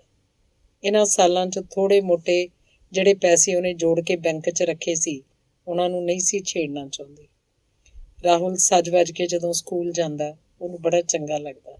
ਕਿੱਡਾ ਸੋਹਣਾ ਜਵਾਨ ਨਿਕਲਦਾ ਆ ਰਿਹਾ ਸੀ ਉਹ। ਜ਼ਿੰਦਗੀ ਸਹਿਜ ਤੋਰੇ ਤੁਰਦੀ ਜਾ ਰਹੀ ਸੀ। ਜਦੋਂ ਇੱਕ ਦਿਨ ਉਹਨੂੰ ਮਾਂ ਦਾ ਟੈਲੀਫੋਨ ਆਇਆ ਕਿ ਡੋਲੀ ਦਾ 20 ਤਰੀਕ ਨੂੰ ਮਨੋਹਰ ਨਾਲ ਵਿਆਹ ਹੋ ਰਿਹਾ। ਉਹ ਬੜੀ ਹੈਰਾਨ ਹੋਈ। ਮਨੋਹਰ ਤਾਂ ਅਮਰੀਕਾ ਸੀ ਤੇ ਡੋਲੀ ਕਿਸੇ ਕਾਲਜ 'ਚ ਪੜ੍ਹਾਉਂਦੀ ਸੀ ਤੇ ਆਖਦੀ ਹੁੰਦੀ ਸੀ, ਮੈਂ ਵਿਆਹ ਨਹੀਂ ਕਰਨਾ। ਵਿੱਚੋਂ ਗੱਲ ਇਹ ਸੀ ਕਿ ਮਨੋਹਰ ਨੇ ਡੋਲੀ ਨਾਲ ਸਿੱਧਾ ਰਾਬਤਾ ਕਾਇਮ ਕਰ ਲਿਆ ਸੀ। ਚੰਡੀਗੜ੍ਹ ਰਹਿੰਦਾ, ਉਹਨੂੰ ਹੋਸਟਲ ਮਿਲਣ ਜਾਂਦਾ ਹੁੰਦਾ ਸੀ ਤੇ ਉਹ ਵੀ ਨਿਧੜਕ ਉਸ ਨਾਲ ਸੈਰ ਸਪਾਟੇ ਕਰਦੀ ਰਹਿੰਦੀ। ਉਹ ਆਖਦਾ ਸੀ, ਵਿਆਹ 'ਚ ਕੀ ਪਿਆ, ਆਪਾਂ ਸਾਰੀ ਉਮਰ ਦੋਸਤ ਰਹਾਂਗੇ, ਇਉਂ ਹੀ ਜ਼ਿੰਦਗੀ ਲੰਘ ਜਾਏਗੀ, ਕੀ ਲੈਣਾ ਵਿਆਹ ਦੇ ਕਜੀਏ ਤੋਂ। ਜਦੋਂ ਦਾ ਉਹ ਅਮਰੀਕਾ ਗਿਆ ਸੀ, ਡੋਲੀ ਰੋਜ਼ ਉਹਨੂੰ ਫੋਨ ਕਰਦੀ, ਵਾਪਸ ਆ ਜਾਣ ਲਈ ਆਖਦੀ। ਇੱਕ ਵਾਰ ਤਾਂ ਡੋਲੀ ਨੇ ਜ਼ਹਿਰ ਖਾ ਲੈਣ ਦੀ ਧਮਕੀ ਵੀ ਦਿੱਤੀ ਸੀ। ਆਖਰ ਉਹ ਇਸ ਗੱਲ 'ਤੇ ਸਹਿਮਤ ਹੋ ਗਿਆ ਕਿ ਉਸ ਨਾਲ ਵਿਆਹ ਕਰਕੇ ਅਮਰੀਕਾ ਲੈ ਜਾਏਗਾ। ਸਾਰੇ ਫੈਸਲੇ ਕਰਕੇ ਡੋਲੀ ਨੇ ਮਾਂ-ਬਾਪ ਨੂੰ ਦੱਸਿਆ ਸੀ। ਇਸ ਸਥਿਤੀ 'ਚ ਮਾਂ-ਬਾਪ ਵੀ ਕੀ ਕਰਦੇ? ਵਿਆਹ ਕਰ ਦੇਣ ਤੋਂ ਬਿਨਾਂ ਹੋਰ ਕੋਈ ਚਾਰਾ ਨਹੀਂ ਸੀ। ਅਸਲ 'ਚ ਤਾਂ ਮਨੋਹਰ ਨੇ ਮਾਇਆ ਦੀ ਹੇਠੀ ਕਰਨ ਲਈ ਹੀ ਉਹਦੀ ਭੈਣ ਨਾਲ ਅਫੇਅਰ ਸ਼ੁਰੂ ਕੀਤਾ ਸੀ। ਪਰ ਹੌਲੀ-ਹੌਲੀ ਗੱਲ ਸੀਰੀਅਸ ਹੋ ਗਈ। ਬੀਬੀ ਦੇ ਫੋਨ ਤੋਂ ਖਬਰ ਸੁਣ ਕੇ ਮਾਇਆ ਨੂੰ ਪਤਾ ਨਹੀਂ ਕਿਉਂ ਨਾ ਕੋਈ ਹੈਰਾਨੀ ਹੋਈ, ਨਾ ਹੀ ਕੋਈ ਚਿੰਤਾ। ਉਹਨੂੰ ਲੱਗਦਾ ਸੀ ਮਨੋਹਰ ਤੇ ਡੋਲੀ ਦੋਵੇਂ ਅੱਜ ਕੱਲ੍ਹ ਦੇ ਜ਼ਮਾਨੇ ਦੇ ਲੋਕ ਨੇ, ਮੇਰੇ ਨਾਲੋਂ ਚਲਾਕ ਤੇ ਸ਼ਾਇਦ ਸਿਆਣੇ ਵੀ। ਮਾਇਆ ਨੇ ਇਹ ਗੱਲ ਪਤੀ ਨੂੰ ਬੜੀ ਸਹਿਜ ਬਣਾ ਕੇ ਦੱਸੀ। ਰਿਪੂ ਦਮਨ ਨੂੰ ਇਹ ਗੱਲ ਕੋਈ ਖਾਸ ਨਹੀਂ ਲੱਗੀ। ਉਹਨੇ ਸੋਚਿਆ ਚਲੋ ਮਨੋਹਰ ਵਿਆਹ ਤਾਂ ਕਰ ਰਿਹਾ, ਕਿਸੇ ਨਾਲ ਵੀ ਸਹੀ, ਮਾਇਆ ਦੀ ਭੈਣ ਹੀ ਸਹੀ। ਚਾਈਂ ਉਹ ਵਿਆਹ ਦੀਆਂ ਤਿਆਰੀਆਂ ਕਰ ਰਹੇ ਸਨ ਕਿ ਇੱਕ ਦਿਨ ਬੈਂਕ ਤੋਂ ਆ ਕੇ ਰਿਪੂ ਦਮਨ ਸਿਰ ਫੜ ਕੇ ਬੈਠ ਗਿਆ। ਉਹ ਮੁੜ ਕੇ ਅਖਬਾਰ ਵਿਚਲੀ ਸ਼ੇਅਰ ਮਾਰਕੀਟ ਦੇਖ ਰਿਹਾ ਸੀ। ਇੱਕਦਮ ਹੀ ਸ਼ੇਅਰਾਂ ਦੇ ਭਾਅ ਡਿੱਗ ਗਏ ਸਨ ਤੇ ਉਹਨਾਂ ਨੂੰ ਲੱਖਾਂ ਦਾ ਘਾਟਾ ਪੈ ਗਿਆ ਸੀ। ਉਹਦੀ ਸਾਰੀ ਉਮਰ ਦੀ ਬਚਾ ਕੇ ਰੱਖੀ ਕਮਾਈ ਰੁੜ ਗਈ ਸੀ। ਕੀ ਹੋਇਆ? ਮਾਇਆ ਨੇ ਪੁੱਛਿਆ। ਉਹ ਕੁਝ ਨਹੀਂ ਬੋਲਿਆ। ਕੁਝ ਚਿਰ ਚੁੱਪ ਰਹਿ ਕੇ ਫਿਰ ਆਪ ਹੀ ਆਖਣ ਲੱਗਾ, ਸਾਰਾ ਕੁਝ ਬਰਬਾਦ ਹੋ ਗਿਆ, ਸ਼ੇਅਰ ਡੁੱਬ ਗਏ ਸਾਰੇ। ਪਾਣੀ ਦਾ ਗਲਾਸ ਦੇ, ਮੇਰਾ ਜੀ ਘਬਰਾ ਰਿਹਾ। ਮਾਇਆ ਚਿੰਤਾਤਰ ਜਿਹੀ ਪਾਣੀ ਦਾ ਗਲਾਸ ਲੈਣ ਚਲੀ ਗਈ। ਪਾਣੀ ਦਾ ਗਲਾਸ ਫੜਾ ਕੇ ਉੱਥੇ ਹੀ ਖੜੋ ਗਈ। ਪਾਣੀ ਪੀ ਕੇ ਰਿਪੂ ਦਮਨ ਨੇ ਗਲਾਸ ਪਰਾਂ ਵਗਾ ਮਾਰਿਆ, ਜਿਹੜਾ ਡਿੱਗਦਾ ਹੀ ਕਿਚਰ ਹੋ ਗਿਆ। ਦਫਾ ਹੋ ਜਾ, ਮੇਰੇ ਸਿਰ ਤੇ ਕਿਉਂ ਖੜੀ ਹੈ? ਉਹ ਬੋਲਿਆ। ਮਾਇਆ ਫੇਰ ਵੀ ਨਹੀਂ ਗਈ, ਸਗੋਂ ਆਖਣ ਲੱਗੀ, ਪੈਸਾ ਤਾਂ ਹੱਥਾਂ ਦੀ ਮੈਲ ਹੁੰਦਾ, ਤੁਸੀਂ ਇੰਨਾ ਕਿਉਂ ਘਬਰਾ ਰਹੇ ਹੋ? ਆਪਾਂ ਕਿਹੜਾ ਕੁੜੀਆਂ ਵਿਆਹੁਣੀਆਂ ਨੇ ਬਈ ਚਿੰਤਾ ਹੋਵੇ, ਘਰ ਵੀ ਸਿਰ ਢੱਕਣ ਜੋਗਾ ਹੈਗਾ ਹੀ ਹੈ। ਬਕਵਾਸ ਕਿਉਂ ਕਰਦੀ ਹੈ? ਆਪਣੀ ਮੱਤ ਆਪਣੇ ਕੋਲ ਰੱਖ। ਜਿਹਨੇ ਪੈਸਾ ਜੋੜਿਆ ਹੋਵੇ ਉਸੇ ਨੂੰ ਪਤਾ ਹੁੰਦਾ। ਮਾਇਆ ਪਤੀ ਦੀ ਐਡੀ ਪਰੇਸ਼ਾਨੀ ਕਾਰਨ ਬਹੁਤ ਪਰੇਸ਼ਾਨ ਹੋ ਗਈ ਸੀ, ਪਰ ਉਹਨੂੰ ਸਮਝ ਨਹੀਂ ਸੀ ਲੱਗ ਰਹੀ ਉਹ ਕੀ ਕਰੇ। ਮੈਂ ਕੁਝ ਪੈਸੇ ਆਪਣੇ ਪਾਪਾ ਜੀ ਤੋਂ ਲੈ ਆਵਾਂਗੀ, ਉਹਨੇ ਬੈਂਕ 'ਚ ਪਏ ਆਪਣੇ ਪੈਸਿਆਂ ਬਾਰੇ ਸੋਚ ਕੇ ਆਖਿਆ। ਬਕਵਾਸ ਕਿਉਂ ਕਰਦੀ ਹੈ? ਬਾਪ ਤੇਰਾ ਬਿਰਲਾ ਸੇਠ ਹੈ ਵੀ 10-20 ਲੱਖ ਦੇ ਦੂਗਾ? ਵੱਧ ਤੋਂ ਵੱਧ 20-50 ਹਜ਼ਾਰ ਦੇ ਦੂੰ, ਮੇਰੇ ਤਾਂ ਲੱਖਾਂ ਰੁਪਏ ਡੁੱਬ ਗਏ, ਉਹ ਖਿੱਚ ਕੇ ਬੋਲੇ। ਉਸ ਰਾਤ ਰਿਪੂ ਦਮਨ ਨੇ ਬੜੀ ਸ਼ਰਾਬ ਪੀਤੀ। ਅਗਲੇ ਦਿਨ ਉਹਦਾ ਇੰਨਾ ਸਿਰ ਦੁਖਦਾ ਸੀ ਤੇ ਇੰਨਾ ਨਿਢਾਲ ਸੀ ਕਿ ਉਹ ਚੰਡੀਗੜ੍ਹ ਵੀ ਨਹੀਂ ਗਿਆ। ਫਿਰ ਉਹਨੇ 3-4 ਦਿਨ ਦੀਆਂ ਛੁੱਟੀਆਂ ਲੈ ਲਈਆਂ। ਉਹ ਦਿਨ ਰਾਤ ਸ਼ਰਾਬ ਪੀਂਦਾ ਰਿਹਾ। ਨਿੱਕੀ ਗੱਲ ਤੇ ਮਾਇਆ ਨੂੰ ਖਿੱਚ ਕੇ ਪੈਂਦਾ, ਗਾਲਾਂ ਕੱਢਦਾ। ਮਾਇਆ ਕੋਸ਼ਿਸ਼ ਕਰਦੀ ਕਿ ਰਾਹੁਲ ਪਿਓ ਦੇ ਸਾਹਮਣੇ ਨਾ ਜਾਵੇ। ਉਹਨੂੰ ਪਤਾ ਸੀ ਕਿ ਰਾਹੁਲ ਦਾ ਸੁਭਾਅ ਵੀ ਤੱਤਾ ਹੈ। ਉਹਨੂੰ ਰਾਹੁਲ ਦੇ ਬਚਪਨ ਵਾਲੀ ਗੱਲ ਵੀ ਯਾਦ ਸੀ, ਜਦੋਂ ਉਹਨੇ ਦਾਦੀ ਦੇ ਹੱਕ ਹੀ ਮਾਰੀ ਸੀ, ਕਿਉਂਕਿ ਉਸ ਦਿਨ ਉਹਦੇ ਸਾਹਮਣੇ ਰਿਪੂ ਦਮਨ ਨੇ ਉਹਨੂੰ ਮਾਰਿਆ ਸੀ। ਵਿਆਹ ਤੋਂ 4 ਕੁ ਦਿਨ ਪਹਿਲਾਂ ਮਨੋਹਰ ਆ ਗਿਆ ਸੀ। ਉਹਨੇ ਆਉਂਦਿਆਂ ਇੱਕ ਵੱਡੀ ਸਾਰੀ ਕਾਰ ਖਰੀਦ ਲਈ। ਆਖਦਾ ਸੀ ਜਾਣ ਲੱਗਿਆਂ ਵੇਚ ਜਾਵਾਂਗਾ। ਡੋਲੀ ਦੇ ਗਹਿਣਿਆਂ ਲਈ ਉਹ ਸੋਨੇ ਦੇ ਬਿਸਕੁਟ ਉੱਧਰੋਂ ਹੀ ਲੈ ਆਇਆ ਸੀ ਤੇ 50,000 ਰੁਪਇਆ ਮਾਇਆ ਨੂੰ ਦਿੰਦਿਆਂ ਉਹਨੇ ਆਖਿਆ ਸੀ, ਮਾਇਆ ਭਾਬੀ, ਡੋਲੀ ਨੂੰ ਵਧੀਆ ਕੱਪੜੇ ਲੈ ਦਿਓ। ਕਿੰਨੇ ਕੁ ਪੈਸੇ ਜੋੜ ਲਏ ਉੱਥੇ ਜਾ ਕੇ? ਰਿਪੂ ਦਮਨ ਨੇ ਉਹਨੂੰ ਪੁੱਛਿਆ। ਜੋੜਨੇ ਜੜਾਣੇ ਕੀ ਨੇ, ਬਸ ਐਸ਼ ਨਾਲ ਜਿਉਂਦਾ, ਉਹ ਬੋਲਿਆ। ਐਸ਼ ਨੂੰ ਕੀ, ਲੋਕ ਉੱਥੇ ਸੋਨੇ ਦੀਆਂ ਰੋਟੀਆਂ ਖਾਂਦੇ ਨੇ, ਰਿਪੂ ਦਮਨ ਨੇ ਖਿਝ ਨੂੰ ਦਬਾਉਂਦਿਆਂ ਆਖਿਆ। ਤੁਸੀਂ ਹਾਇਰ ਸਟੱਡੀਜ਼ ਲਈ ਰਾਹੁਲ ਨੂੰ ਉੱਥੇ ਮੇਰੇ ਕੋਲ ਭੇਜ ਦੇਣਾ। ਬਾਹਰ ਜਾ ਕੇ ਤਾਂ ਲੋਕ ਮੁੜਦੇ ਹੀ ਨਹੀਂ, ਉੱਥੇ ਦੇ ਹੀ ਹੋ ਜਾਂਦੇ ਨੇ, ਮਾਇਆ ਬੋਲੀ। ਮੋੜ ਕੇ ਤੁਸੀਂ ਕੀ ਕਰਵਾਉਣਾ? ਉਹਦੀ ਤਾਂ ਜ਼ਿੰਦਗੀ ਬਣ ਜੂ। ਉੱਥੇ ਤਾਂ ਸੁਣਿਆ ਲੋਕ ਮਜ਼ਦੂਰਾਂ ਵਾਂਗੂ ਕੰਮ ਕਰਦੇ ਨੇ। ਰਾਹੁਲ ਤਾਂ ਆਪਣੇ ਪਾਪਾ ਵਾਂਗ ਬੜਾ ਆਰਾਮ ਤਲਬ ਹੈ, ਮਾਇਆ ਨੇ ਦੱਸਿਆ। ਉੱਧਰ ਜਾ ਕੇ ਸਭ ਸਿੱਧੇ ਹੋ ਜਾਂਦੇ ਨੇ, ਇੱਧਰ ਹੀ ਕੰਮ ਕਰਨ ਦੀ ਸ਼ਰਮ ਮੰਨਦੇ ਨੇ, ਉੱਧਰ ਨਹੀਂ, ਮਨੋਹਰ ਨੇ ਦੱਸਿਆ। ਇੱਕੋ ਇਹਦਾ ਮੁੰਡਾ ਹੈ, ਸਕੂਲੋਂ ਘੜੀ ਲੇਟ ਹੋ ਜਾਏ ਇਹਦੀ ਤਾਂ ਜਾਨ ਨਿਕਲਣ ਵਾਲੀ ਹੋ ਜਾਂਦੀ ਹੈ। ਅਮਰੀਕਾ ਕਿੱਥੋਂ ਤੋਰ ਦੇਗੀ? ਰਿਪੂ ਦਮਨ ਨੇ ਮਾਇਆ ਵੱਲ ਹੱਥ ਕਰਕੇ ਆਖਿਆ। ਇਹੀ ਤਾਂ ਨੁਕਸ ਹੈ ਸਾਡੀਆਂ ਔਰਤਾਂ 'ਚ, ਉਹ ਬੰਦੇ ਨੂੰ ਕਾਸੇ ਜੋਗਾ ਨਹੀਂ ਰਹਿਣ ਦਿੰਦੀਆਂ। ਉੱਥੇ ਇੱਕ ਇੰਡੀਅਨ ਫੈਮਿਲੀ ਹੈ, ਉਹਨਾਂ ਦੇ ਵੀ ਇੱਕੋ ਮੁੰਡਾ। ਮਾਂ ਪਿਓ ਇੰਨੇ ਐਫੀਸ਼ੀਐਂਟ ਨੇ ਕਿ ਮੁੰਡੇ ਨੂੰ ਕਿਸੇ ਕੰਮ ਨਹੀਂ ਲਾਇਆ। ਤੂੰ ਆਖੇ ਪੜ੍ਹਾਈ ਕਰ ਆਪਣੀ। ਉਹ ਪੜ੍ਹਨ ਦੀ ਥਾਂ ਉਲਟੇ ਕੰਮਾਂ 'ਚ ਪੈ ਗਿਆ, ਨਸ਼ੇ ਕਰਨ ਲੱਗ ਪਿਆ। ਹਾਰ ਕੇ ਉਹਨਾਂ ਨੇ ਡੀ-ਐਡਿਕਸ਼ਨ ਸੈਂਟਰ ਵਿੱਚ ਭਰਤੀ ਕਰਵਾਇਆ। ਅਗਲਿਆਂ ਨੇ $20,000 ਲੈ ਕੇ 1.5 ਮਹੀਨਾ ਉਹਦਾ ਇਲਾਜ ਕੀਤਾ। ਵਾਰ ਐਤਵਾਰ ਨੂੰ ਡਾਕਟਰ ਮਾਂ ਬਾਪ ਨੂੰ ਵੀ ਸੱਦਦੇ ਆ, ਉਹਨਾਂ ਦੀ ਇੰਟਰਵਿਊ ਲੈਂਦੇ ਆ ਤੇ ਫਿਰ ਕਾਉਂਸਲਿੰਗ ਕਰਦੇ ਆ। ਅਖੀਰ ਡਾਕਟਰਾਂ ਨੇ ਸਿੱਟਾ ਕੱਢਿਆ ਕਿ ਲੜਕਾ ਜੋ ਕੁਝ ਵੀ ਹੈ ਉਹਦੇ ਮਾਪੇ ਜ਼ਿੰਮੇਵਾਰ ਨੇ। ਉਹਨਾਂ ਨੇ ਰਿਪੋਰਟ 'ਚ ਲਿਖਿਆ, ਜੇ ਇਸ ਲੜਕੇ ਦੀ ਮਾਂ ਦੇ ਵੱਸ ਹੋਵੇ ਤਾਂ ਉਹ ਇਹਨੂੰ 20 ਸਾਲ ਦੇ ਨੂੰ ਵੀ ਗੋਦੀ 'ਚ ਬਿਠਾਈ ਰੱਖੇ ਤੇ ਬੋਤਲ ਨਾਲ ਦੁੱਧ ਪਿਲਾ ਰਹੀ ਹੋਵੇ। ਬਾਪ ਉਹਦੇ ਨੇ ਉਸ ਲੜਕੇ ਤੋਂ ਕੋਈ ਵੀ ਕੰਮ ਨਾ ਕਰਵਾ ਕੇ ਉਹਨੂੰ ਨਿਕੰਮਾ ਤੇ ਆਤਮ ਵਿਸ਼ਵਾਸਹੀਨ ਬਣਾ ਦਿੱਤਾ ਹੈ। ਸੋ ਅਸੀਂ ਬੱਚੇ ਨੂੰ ਲਾਡ ਪਿਆਰ 'ਚ ਜੋ ਸਹੂਲਤਾਂ ਦੇ ਰਹੇ ਹੁੰਦੇ ਹਾਂ, ਅਸਲ 'ਚ ਉਸ ਨਾਲ ਵੈਰ ਕਮਾ ਰਹੇ ਹੁੰਦੇ ਆ। ਉੱਧਰਲੇ ਲੋਕ 18 ਸਾਲ ਦੇ ਹੋਏ ਧੀ ਪੁੱਤ ਨੂੰ ਘਰੋਂ ਕੱਢ ਦਿੰਦੇ ਨੇ ਕਿ ਹੁਣ ਤੁਸੀਂ ਆਪਣੇ ਲਈ ਜੋ ਵੀ ਕਰਨਾ ਹੈ ਆਪ ਕਰੋ। ਇਸੇ ਲਈ ਉਹ ਲੋਕ ਸਾਡੇ ਨਾਲੋਂ ਵਧੇਰੇ ਕਾਮਯਾਬ ਨੇ। ਮੈਂ ਤਾਂ ਇਹੀ ਆਖਾਂਗਾ, ਤੁਸੀਂ ਰਾਹੁਲ ਨੂੰ ਵੀ ਚੰਡ ਕੇ ਰੱਖੋ। ਅਸੀਂ ਲੋਕ ਆਪਣੀ ਜਾਨ ਨੂੰ ਗੰਢਾ ਦੇਈ ਜਾਵਾਂਗੇ, ਧੀਆਂ ਪੁੱਤਾਂ ਲਈ ਸਭ ਕੁਝ ਜੋੜ ਜੋੜ ਰੱਖੀ ਜਾਵਾਂਗੇ। ਅਖੀਰ 'ਚ ਜਦੋਂ ਇਸ ਗੱਲ ਦੀ ਕਦਰ ਨਹੀਂ ਪਾਉਂਦਾ ਤਾਂ ਅਸੀਂ ਹੋਰ ਦੁਖੀ ਹੁੰਦੇ ਹਾਂ। ਮਨੋਹਰ ਦੱਸ ਰਿਹਾ ਸੀ। ਇਹੀ ਤਾਂ ਮੈਂ ਇਹਨਾਂ ਨੂੰ ਆਖਦੀ ਹਾਂ ਵੀ ਰਾਹੁਲ ਦੀ ਕਿਸਮਤ ਰਾਹੁਲ ਨਾਲ। ਤੁਸੀਂ ਕੋਈ ਚਿੰਤਾ ਨਾ ਕਰੋ, ਆਪਾਂ ਬਹੁਤੇ ਪੈਸੇ ਕਰਨੇ ਵੀ ਕੀ ਨੇ। ਮਾਇਆ ਬੋਲੀ। ਇਹ ਗੱਲ ਤਾਂ ਤੇਰੀ ਗਲਤ ਹੈ ਮਾਇਆ ਭਾਬੀ। ਅੱਜ ਕੱਲ੍ਹ ਦੇ ਜ਼ਮਾਨੇ 'ਚ ਪੈਸੇ ਨਾਲ ਹੀ ਬੰਦੇ ਦਾ ਮੁੱਲ ਹੈ। ਮਨੋਹਰ ਬੋਲਿਆ। ਮੇਰਾ ਮਤਲਬ ਹੈ, ਜੇ ਸ਼ੇਅਰਾਂ 'ਚ ਘਾਟਾ ਵੀ ਪੈ ਗਿਆ ਤਾਂ ਏਡਾ ਤਾਂ ਨਾ ਦਿਲ ਨੂੰ ਲਾਓ। ਅੱਧੇ ਰਹਿ ਗਏ ਪਿਛਲੇ 10 ਦਿਨਾਂ ਤੋਂ। ਇਹ ਠੀਕ ਰਹਿਣ, ਰੋਟੀ ਤਾਂ ਚੱਲਦੀ ਰਹੂ। ਮਾਇਆ ਬੋਲੀ। ਕਿੰਨਾ ਕੁ ਘਾਟਾ ਪੈ ਗਿਆ ਰਿਪੁਦਮਨ ਸਾਹਿਬ? ਮਨੋਹਰ ਨੇ ਪੁੱਛਿਆ। ਆਪਣੇ ਕੋਲ ਤਾਂ ਜੋ ਵੀ ਕੁਝ ਸੀ ਸ਼ੇਅਰਾਂ 'ਚ ਹੀ ਸੀ। ਮਨੋਹਰ ਬੋਲਿਆ। ਅੱਗੇ ਤਾਂ ਕਦੇ ਸ਼ੇਅਰ ਡਿੱਗੇ ਨਹੀਂ ਸੀ। ਰਿਪੁਦਮਨ ਬੋਲਿਆ। ਫਿਰ ਵੀ ਕਿੰਨਾ ਕੁ ਘਾਟਾ ਪੈ ਗਿਆ? ਮਨੋਹਰ ਬੋਲ ਰਿਹਾ ਸੀ। 6-7 ਲੱਖ ਦਾ, ਰਿਪੁਦਮਨ ਨੇ ਦੱਸਿਆ। ਐਡੀ ਚਿੰਤਾ ਦੀ ਵੀ ਕੀ ਗੱਲ ਹੈ? ਇਹ ਗੱਡੀ ਮੈਂ ਛੱਡ ਜਾਊਂਗਾ, 4 ਲੱਖ ਦੀ ਇਹ ਵਿਕ ਜਾਊਗੀ, ਵੇਚ ਦਿਓ। ਬਾਕੀ ਕੁਝ ਉੱਥੇ ਜਾ ਕੇ ਭੇਜ ਦੂੰਗਾ। ਐਡੀ ਚਿੰਤਾ ਦੀ ਕੀ ਗੱਲ ਹੈ? ਮਨੋਹਰ ਨੇ ਫੇਰ ਆਖਿਆ। ਮਨੋਹਰ ਦਾ ਇਹ ਆਖਣਾ ਮਾਇਆ ਨੂੰ ਬਹੁਤ ਚੰਗਾ ਨਹੀਂ ਲੱਗਿਆ, ਪਰ ਉਹ ਬੋਲੀ ਕੁਛ ਨਹੀਂ। ਅਸਲ 'ਚ ਉਹਨੂੰ ਲੱਗ ਰਿਹਾ ਸੀ ਕਿ ਮਨੋਹਰ ਉਹਨਾਂ ਦੀ ਮਦਦ ਨਹੀਂ ਸੀ ਕਰ ਰਿਹਾ, ਸਗੋਂ ਉਹਨਾਂ ਦੀ ਹੱਦ ਤੱਕ ਕਰ ਰਿਹਾ ਸੀ। ਉਹਨੂੰ ਲੱਗਿਆ ਉਹਦਾ ਪਤੀ ਇਹ ਕਿਉਂ ਨਹੀਂ ਆਖ ਦਿੰਦਾ ਕਿ ਸਾਨੂੰ ਨਹੀਂ ਤੇਰਾ ਕੁਝ ਚਾਹੀਦਾ। ਅੰਗ 12ਵਾਂ। ਮਨੋਹਰ ਪਹਿਲਾਂ ਹੀ ਸਾਰੇ ਕਾਗਜ਼ ਤਿਆਰ ਕਰਵਾ ਕੇ ਲਿਆਇਆ ਸੀ। ਵਿਆਹ ਤੋਂ ਮਗਰੋਂ ਡੌਲੀ ਤੇ ਮਨੋਹਰ 1 ਮਹੀਨੇ ਲਈ ਗੋਆ ਹਨੀਮੂਨ ਮਨਾਉਣ ਚਲੇ ਗਏ ਤੇ ਉੱਧਰੋਂ ਹੀ ਉਹ ਜਹਾਜ਼ ਚੜ੍ਹ ਗਏ। ਮਨੋਹਰ ਨੇ ਡੌਲੀ ਨੂੰ ਇਹ ਆਖ ਦਿੱਤਾ ਸੀ ਕਿ ਇੱਧਰੋਂ ਕੁਝ ਵੀ ਲਿਜਾਣ ਦੀ ਲੋੜ ਨਹੀਂ, ਨਾ ਹੀ ਇੱਧਰਲੇ ਕੱਪੜੇ ਉੱਧਰ ਕੰਮ ਆਉਂਦੇ ਨੇ। ਬਸ 2-4 ਸੂਟ ਉਹਨੇ ਟੱਚ ਕੇਸ 'ਚ ਪਾ ਲਏ ਸਨ ਤੇ ਬਾਕੀ ਦੇ ਮਾਂ ਕੋਲ ਹੀ ਛੱਡ ਗਈ ਸੀ ਕਿ ਜੇ ਇੱਧਰ ਕਦੇ ਆਈ ਤਾਂ ਕੰਮ ਆ ਜਾਣਗੇ, ਨਹੀਂ ਤਾਂ ਮਾਇਆ ਨੂੰ ਦੇ ਦੇਣਾ। ਰਾਹੁਲ ਨੇ +2 ਵੀ ਪਾਸ ਕਰ ਲਈ ਸੀ। ਉਹਨੇ ਮੈਡੀਕਲ ਤੇ ਨਾਨ ਮੈਡੀਕਲ ਦੋਵੇਂ ਪਾਸ ਕਰ ਲਏ ਸੀ ਤੇ ਹੁਣ ਸਮਝ ਨਹੀਂ ਸੀ ਲੱਗ ਰਹੀ ਦਾਖਲਾ ਕਿਸ ਪਾਸੇ ਲਏ। ਉਹਦੀ ਮਾਂ ਆਖਦੀ ਸੀ ਡਾਕਟਰ ਬਣ ਜਾ, ਪਰ ਮਨੋਹਰ ਉਹਨੂੰ ਦੱਸ ਗਿਆ ਸੀ ਕਿ ਡਾਕਟਰ ਦਾ ਉੱਧਰ ਜਾ ਕੇ ਐਡਜਸਟ ਹੋਣਾ ਬੜਾ ਔਖਾ ਹੈ। ਸਾਰੀ ਪੜ੍ਹਾਈ ਦੁਬਾਰਾ ਤੋਂ ਕਰਨੀ ਪੈਂਦੀ ਹੈ, ਇਸ ਲਈ ਇੰਜੀਨੀਅਰਿੰਗ ਕਰਨੀ ਠੀਕ ਰਹੇਗੀ। ਰਿਪੁਦਮਨ ਆਖਦਾ ਸੀ ਇੰਜੀਨੀਅਰਿੰਗ ਵੀ ਦੀ ਅਜਿਹੀ ਭੇਡ ਚਾਲ ਚੱਲੀ ਹੈ ਕਿ ਇੰਜੀਨੀਅਰਿੰਗ ਕਰਕੇ ਹਜ਼ਾਰਾਂ ਮੁੰਡੇ ਮਾਮੂਲੀ ਨੌਕਰੀਆਂ ਕਰ ਰਹੇ ਨੇ। ਆਰਟਸ ਨੂੰ ਤਾਂ ਪਾਪਾ ਊਂ ਨਹੀਂ ਕੋਈ ਪੁੱਛਦਾ, ਰਾਹੁਲ ਨੇ ਦੱਸਿਆ। ਇੱਕ ਤਾਂ ਬੰਦਾ ਉਹ ਕੰਮ ਕਰੇ ਜਿਸ 'ਚ ਖੁਸ਼ੀ ਮਿਲਦੀ ਹੋਵੇ ਤੇ ਨਾਲ ਹੀ ਇੰਨੀ ਕੁ ਤਨਖਾਹ ਹੋਵੇ ਜਿਸ ਨਾਲ ਗੁਜ਼ਾਰਾ ਸੌਖਾ ਹੋ ਸਕੇ, ਰਾਹੁਲ ਦੇ ਨਾਨਾ ਜੀ ਨੇ ਕਿਹਾ। ਰਾਹੁਲ ਨੂੰ ਸਮਝ ਨਹੀਂ ਸੀ ਲੱਗ ਰਹੀ ਕਿ ਕੀ ਕਰਾਂ। ਉਹ +2 ਵਾਲੀ ਆਪਣੀ ਇੱਕ ਮੈਡਮ ਕੋਲ ਪੁੱਛਣ ਗਿਆ। ਉਸੇ ਦਿਨ ਉਹਦੀ ਜਮਾਤਰ ਨੀਲਮਾ ਵੀ ਪੁੱਛਣ ਆਈ ਸੀ ਕਿ ਉਹ ਵੀ ਅੱਗੋਂ ਕੀ ਕਰੇ। ਮੈਡਮ ਸੰਧੂ ਨੇ ਆਖਿਆ ਜੋ ਵੀ ਕੰਮ ਤੁਸੀਂ ਵਧੀਆ ਕਰ ਸਕਦੇ ਹੋ ਉਹੀ ਕਰੋ। ਤੇ ਮੈਡਮ ਸੰਧੂ ਨੇ ਉਹਨਾਂ ਨੂੰ ਇੱਕ ਟੈਸਟ ਬਾਰੇ ਦੱਸਿਆ ਜਿਸ ਤੋਂ ਬੱਚੇ ਦੇ ਐਪਟੀਟਿਊਡ ਬਾਰੇ, ਭਾਵ ਬੱਚੇ ਦੀਆਂ ਰੁਚੀਆਂ ਦਾ ਪਤਾ ਲੱਗ ਜਾਂਦਾ ਹੈ। ਮੈਡਮ ਸੰਧੂ ਦੀ ਗੱਲ ਉਹਨਾਂ ਨੂੰ ਵਧੀਆ ਲੱਗੀ। ਕੁਝ ਦਿਨਾਂ ਮਗਰੋਂ ਐਪਟੀਟਿਊਡ ਟੈਸਟ ਲਈ ਰਾਹੁਲ ਤੇ ਨੀਲਮਾ ਚੰਡੀਗੜ੍ਹ ਗਏ। ਟੈਸਟ ਦੇ ਕੇ ਉਹ ਇਕੱਠੇ ਹੀ ਵਾਪਸ ਆਏ। ਇਸ ਦੌਰਾਨ ਰਾਹੁਲ ਨੂੰ ਨੀਲਮਾ ਬੜੀ ਚੰਗੀ ਤੇ ਸਮਝਦਾਰ ਲੜਕੀ ਲੱਗੀ। ਨੀਲਮਾ ਨੂੰ ਵੀ ਰਾਹੁਲ ਬਹੁਤ ਚੰਗਾ ਲੱਗਿਆ। ਐਪਟੀਟਿਊਡ ਟੈਸਟ ਨੇ ਦੋਹਾਂ ਨੂੰ ਹੀ ਦੱਸਿਆ ਕਿ ਸਾਇੰਸ ਦੀ ਥਾਂ ਆਰਟਸ ਤੇ ਲਿਟਰੇਚਰ ਉਹਨਾਂ ਲਈ ਵਧੀਆ ਰਹਿਣਗੇ। ਇਸ ਤੋਂ ਮਗਰੋਂ ਹੱਸਦਿਆਂ ਹੱਸਦਿਆਂ ਰਾਹੁਲ ਤੇ ਨੀਲਮਾ ਨੇ ਕਾਲਜ 'ਚ ਦਾਖਲਾ ਲੈ ਲਿਆ।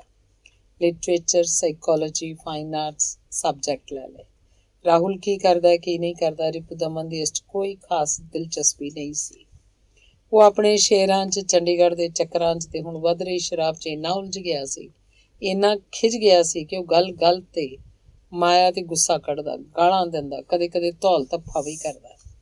ਮਾਇਆ ਡਰਦੀ ਤਰਾਉਂਦੀ ਜਿਵੇਂ ਇੱਕ ਦਿਨ ਗਿਣ ਕੇ ਲੰਘਾ ਰਹੀ ਸੀ। ਉਹ ਸੋਚਦੀ ਰਾਹੁਲ ਜਦੋਂ ਹੀ ਕਿਸੇ ਨੌਕਰੀ ਤੇ ਲੱਗ ਗਿਆ ਤਾਂ ਮੈਂ ਉਹਦੇ ਕੋਲ ਚਲੀ ਜਾਵਾਂਗੀ। ਬਥੇਰੇ ਵਰੇ ਇਉਂ ਲੰਘਾਰੇ, ਹੋਰ ਕਿੰਨਾ ਕੁ ਜੀਣਾ। ਤੇ ਉਹ ਪਰਮਾਤਮਾ ਅੱਗੇ ਹੱਥ ਜੋੜਦੀ ਉਹਦਾ ਪੁੱਤਰ ਛੇਤੀ ਪੜ੍ਹ ਲਿਖ ਕੇ ਕਿਸੇ ਨੌਕਰੀ ਤੇ ਲੱਗ ਜਾਏ। ਰਾਹੁਲ ਪੜ੍ਹਾਈ 'ਚ ਚੰਗਾ ਸੀ। ਨੀਲਮਾ ਦੀ ਰੀਸੋ ਹੋਰ ਚੰਗਾ ਪੜ੍ਹਨ ਲੱਗ ਪਿਆ ਸੀ। ਨੀਲਮਾ ਬਾਰੇ ਉਹ ਮਾਂ ਨਾਲ ਹਰੇਕ ਗੱਲ ਕਰ ਲੈਂਦਾ ਸੀ। ਉਹ ਆਖਦਾ ਸੀ ਨੀਲਮਾ ਵਰਗੀਆਂ ਸ਼ਰੀਫ ਕੁੜੀਆਂ ਅੱਜ ਕੱਲ੍ਹ ਤੁਹਾਨੂੰ ਘੱਟ ਹੀ ਮਿਲਣਗੀਆਂ। ਨੀਲਮਾ ਸੋਹਣੀ ਵੀ ਤਾਂ ਬੜੀ ਸੀ। ਉਹ ਚੰਗੇ ਘਰ ਦੀ ਲੱਗਦੀ ਸੀ। ਉਹਦੀ ਚਾਲ ਢਾਲ, ਉੱਠਣ ਬੈਠਣ, ਗੱਲ ਕਰਨ ਦੇ ਸਲੀਕੇ ਤੋਂ ਉਹਦੀ ਅੱਛੀ ਬੈਕਗਰਾਊਂਡ ਦਾ ਪਤਾ ਲੱਗਦਾ ਸੀ।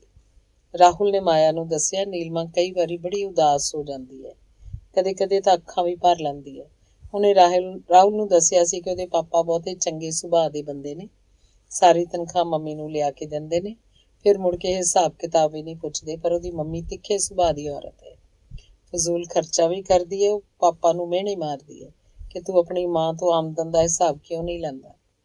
ਉਹਨਾਂ ਦੀ ਲੁਧਿਆਣੇ 'ਚ ਇੱਕ ਕੋਠੀ ਤੇ 4 ਦੁਕਾਨਾਂ ਨੇ। ਕੋਠੀ ਦੇ ਇੱਕ ਪੋਰਸ਼ਨ 'ਚ ਦਾਦੀ ਰਹਿੰਦੀ ਹੈ, ਬਾਕੀ ਕੋਠੀ ਕਿਰਾਏ ਤੇ ਦਿੱਤੀ ਹੋਈ ਹੈ। 4 ਦੁਕਾਨਾਂ ਦਾ ਕਿਰਾਇਆ ਆਉਂਦਾ। ਮੰਮੀ ਆਖਦੀ ਹੈ ਬੁੱਢੀ ਨੇ ਇਕੱਲੀ ਨੇ ਇੰਨਾ ਕਿਰਾਇਆ ਕੀ ਕਰਨਾ, ਪਰ ਪਾਪਾ ਅੱਗੋਂ ਕੁਝ ਨਹੀਂ ਬੋਲਦੇ। ਮੰਮੀ ਆਂਟੀਆਂ ਨੂੰ ਵੀ ਚੰਗਾ ਨਹੀਂ ਸਮਝਦੀ, ਕਿੱਟੀ ਪਾਰਟੀਆਂ ਤੇ ਤੁਰੀ ਰਹਿੰਦੀ ਹੈ। ਉਹਨੂੰ ਇਹ ਫਿਕਰ ਨਹੀਂ ਹੁੰਦਾ ਕਿ ਸ਼ਾਮ ਨੂੰ ਜਦੋਂ ਪਾਪਾ ਦਫ਼ਤਰ ਤੋਂ ਘਰ ਆਉਣ ਤਾਂ ਘਰ ਹੋਏ। ਮੈਨੂੰ ਤੇ ਛੋਟੇ ਬ੍ਰਦਰ ਨੂੰ ਬਚਪਨ 'ਚ ਹੋਸਟਲ ਪਾਈ ਰੱਖਿਆ। ਬ੍ਰਦਰ ਤਾਂ ਹਾਲੇ ਵੀ ਹੋਸਟਲ 'ਚ ਹੀ ਹੈ। ਰਾਹੁਲ ਤੋਂ ਨੀਲਮਾ ਦੀਆਂ ਗੱਲਾਂ ਸੁਣ ਕੇ ਮਾਇਆ ਹੱਸ ਪੈਂਦੀ। ਉਹ ਸੋਚਦੀ ਮੇਰਾ ਤਾਂ ਖਿਆਲ ਸੀ ਔਰਤਾਂ ਸਿਰਫ ਦੁੱਖ ਸਹਿੰਦੀਆਂ ਨੇ। ਇਸ ਗੱਲ ਬਾਰੇ ਉਹਨੇ ਕਦੇ ਸੋਚਿਆ ਹੀ ਨਹੀਂ ਸੀ। ਰਾਹੁਲ ਮਾਇਆ ਨੂੰ ਕਈ ਵਾਰੀ ਪੁੱਛਦਾ, ਮੰਮੀ ਤੁਹਾਨੂੰ ਨੀਲਮਾ ਕੈਸੀ ਲੱਗਦੀ ਹੈ, ਕਿਉਂਕਿ ਕਾਲੇ ਤੋਂ ਘਰ ਜਾਂਦਿਆਂ ਕਦੀ ਕਦੀ ਨੀਲਮਾ ਰਾਹੁਲ ਦੇ ਨਾਲ ਉਹਨਾਂ ਦੇ ਘਰ ਆ ਜਾਂਦੀ। ਮਾਇਆ ਨੂੰ ਨੀਲਮਾ ਚੰਗੀ ਲੱਗਦੀ ਸੀ, ਪਰ ਉਹ ਇਸ ਗੱਲੋਂ ਡਰਦੀ ਰਹਿੰਦੀ ਕਿ ਵਿਆਹ ਤੋਂ ਪਹਿਲਾਂ ਨਾ ਕਿਸੇ ਲੜਕੇ ਨੂੰ ਖੱਤ ਲਿਖੀਦਾ, ਨਾ ਕਿਸੇ ਲੜਕੇ ਦੇ ਨਾਲ ਕਿਧਰੇ ਆਈ ਜਾਈਦਾ, ਤੇ ਨਾ ਹੀ ਇੰਟੀਮੇਟ ਹੋਈਦਾ। ਮੈਨੂੰ ਤਾਂ ਇਹੀ ਡਰ ਲੱਗਿਆ ਰਹਿੰਦਾ ਵੀ ਮੇਰੀ ਮੰਮੀ ਪਤਾ ਨਹੀਂ ਕਿਤੇ ਮੇਰਾ ਰਿਸ਼ਤਾ ਪੱਕਾ ਕਰ ਆਵੇ। ਇੱਕ ਦਿਨ ਨੀਲਮਾ ਨੇ ਮਾਇਆ ਨੂੰ ਦੱਸਿਆ, ਮਾਂ ਬਾਪ ਬੱਚਿਆਂ ਦਾ ਭਲਾ ਹੀ ਚਾਹੁੰਦੇ ਨੇ। ਮੰਮੀ ਤੇਰੀ ਦੇਖਭਾਲ ਕੇ ਰਿਸ਼ਤਾ ਕਰੂ। ਮਾਇਆ ਬੋਲੀ, ਮੈਂ ਨਹੀਂ ਉੱਥੇ ਕਰਨਾ ਜਿੱਥੇ ਮੇਰੀ ਮੰਮੀ ਕਰੂਗੀ। ਨੀਲਮਾ ਨੇ ਬੱਚਿਆਂ ਵਾਂਗ ਆਖਿਆ। ਫਿਰ ਇੱਕੋ ਹੀ ਤਰੀਕਾ ਹੈ ਇਸ ਗੱਲ ਤੇ ਅੜ ਜਾਓ ਕਿ ਮੈਂ ਤਾਂ ਪੜ੍ਹ ਲਿਖ ਕੇ ਨੌਕਰੀ ਤੇ ਲੱਗ ਕੇ ਵਿਆਹ ਕਰਨਾ ਹੈ। ਇਸ ਗੱਲ ਨੂੰ ਮਾਪੇ ਵੀ ਮੰਨ ਲੈਂਦੇ ਹੁੰਦੇ ਨੇ। ਮਾਇਆ ਨੇ ਨੀਲਮਾ ਨੂੰ ਸਮਝਾਇਆ। ਜੇ ਮੇਰੀ ਮੰਮੀ ਫਿਰ ਵੀ ਜ਼ਿੱਦ ਕਰਨ ਲੱਗੀ, ਉਹ ਵੀ ਬੜੀ ਡਾਢੀ ਹੈ। ਨੀਲਮਾ ਬੋਲੀ, ਫਿਰ ਤੁਸੀਂ ਪਹਿਲਾਂ ਹੀ ਪਾਪਾ ਨੂੰ ਕੌਨਫੀਡੈਂਸ ਲੈ ਕੇ ਆਪਣੇ ਵੱਲ ਕਰ ਲਓ, ਤਾਂ ਜੋ ਮੰਮੀ ਨੂੰ ਰੋਕਣ ਲਈ ਤੁਸੀਂ 2 ਹੋ ਜਾਓ। ਪਾਪਾ ਦੀ ਉਹ ਕਿੱਥੇ ਪਰਵਾਹ ਕਰਦੀ ਹੈ। ਫਿਰ ਤੁਸੀਂ ਮੰਮੀ ਨੂੰ ਪਹਿਲਾਂ ਹੀ ਆਖ ਛੱਡੋ ਕਿ ਮੈਂ ਨਹੀਂ ਅਜੇ ਵਿਆਹ ਕਰਨਾ, ਪੜ੍ਹਾਈ ਕਰਨੀ ਹੈ। ਨੀਲਮਾ ਨੂੰ ਮਾਇਆ ਦੀ ਇਹ ਦਲੀਲ ਬੜੀ ਵਧੀਆ ਲੱਗੀ।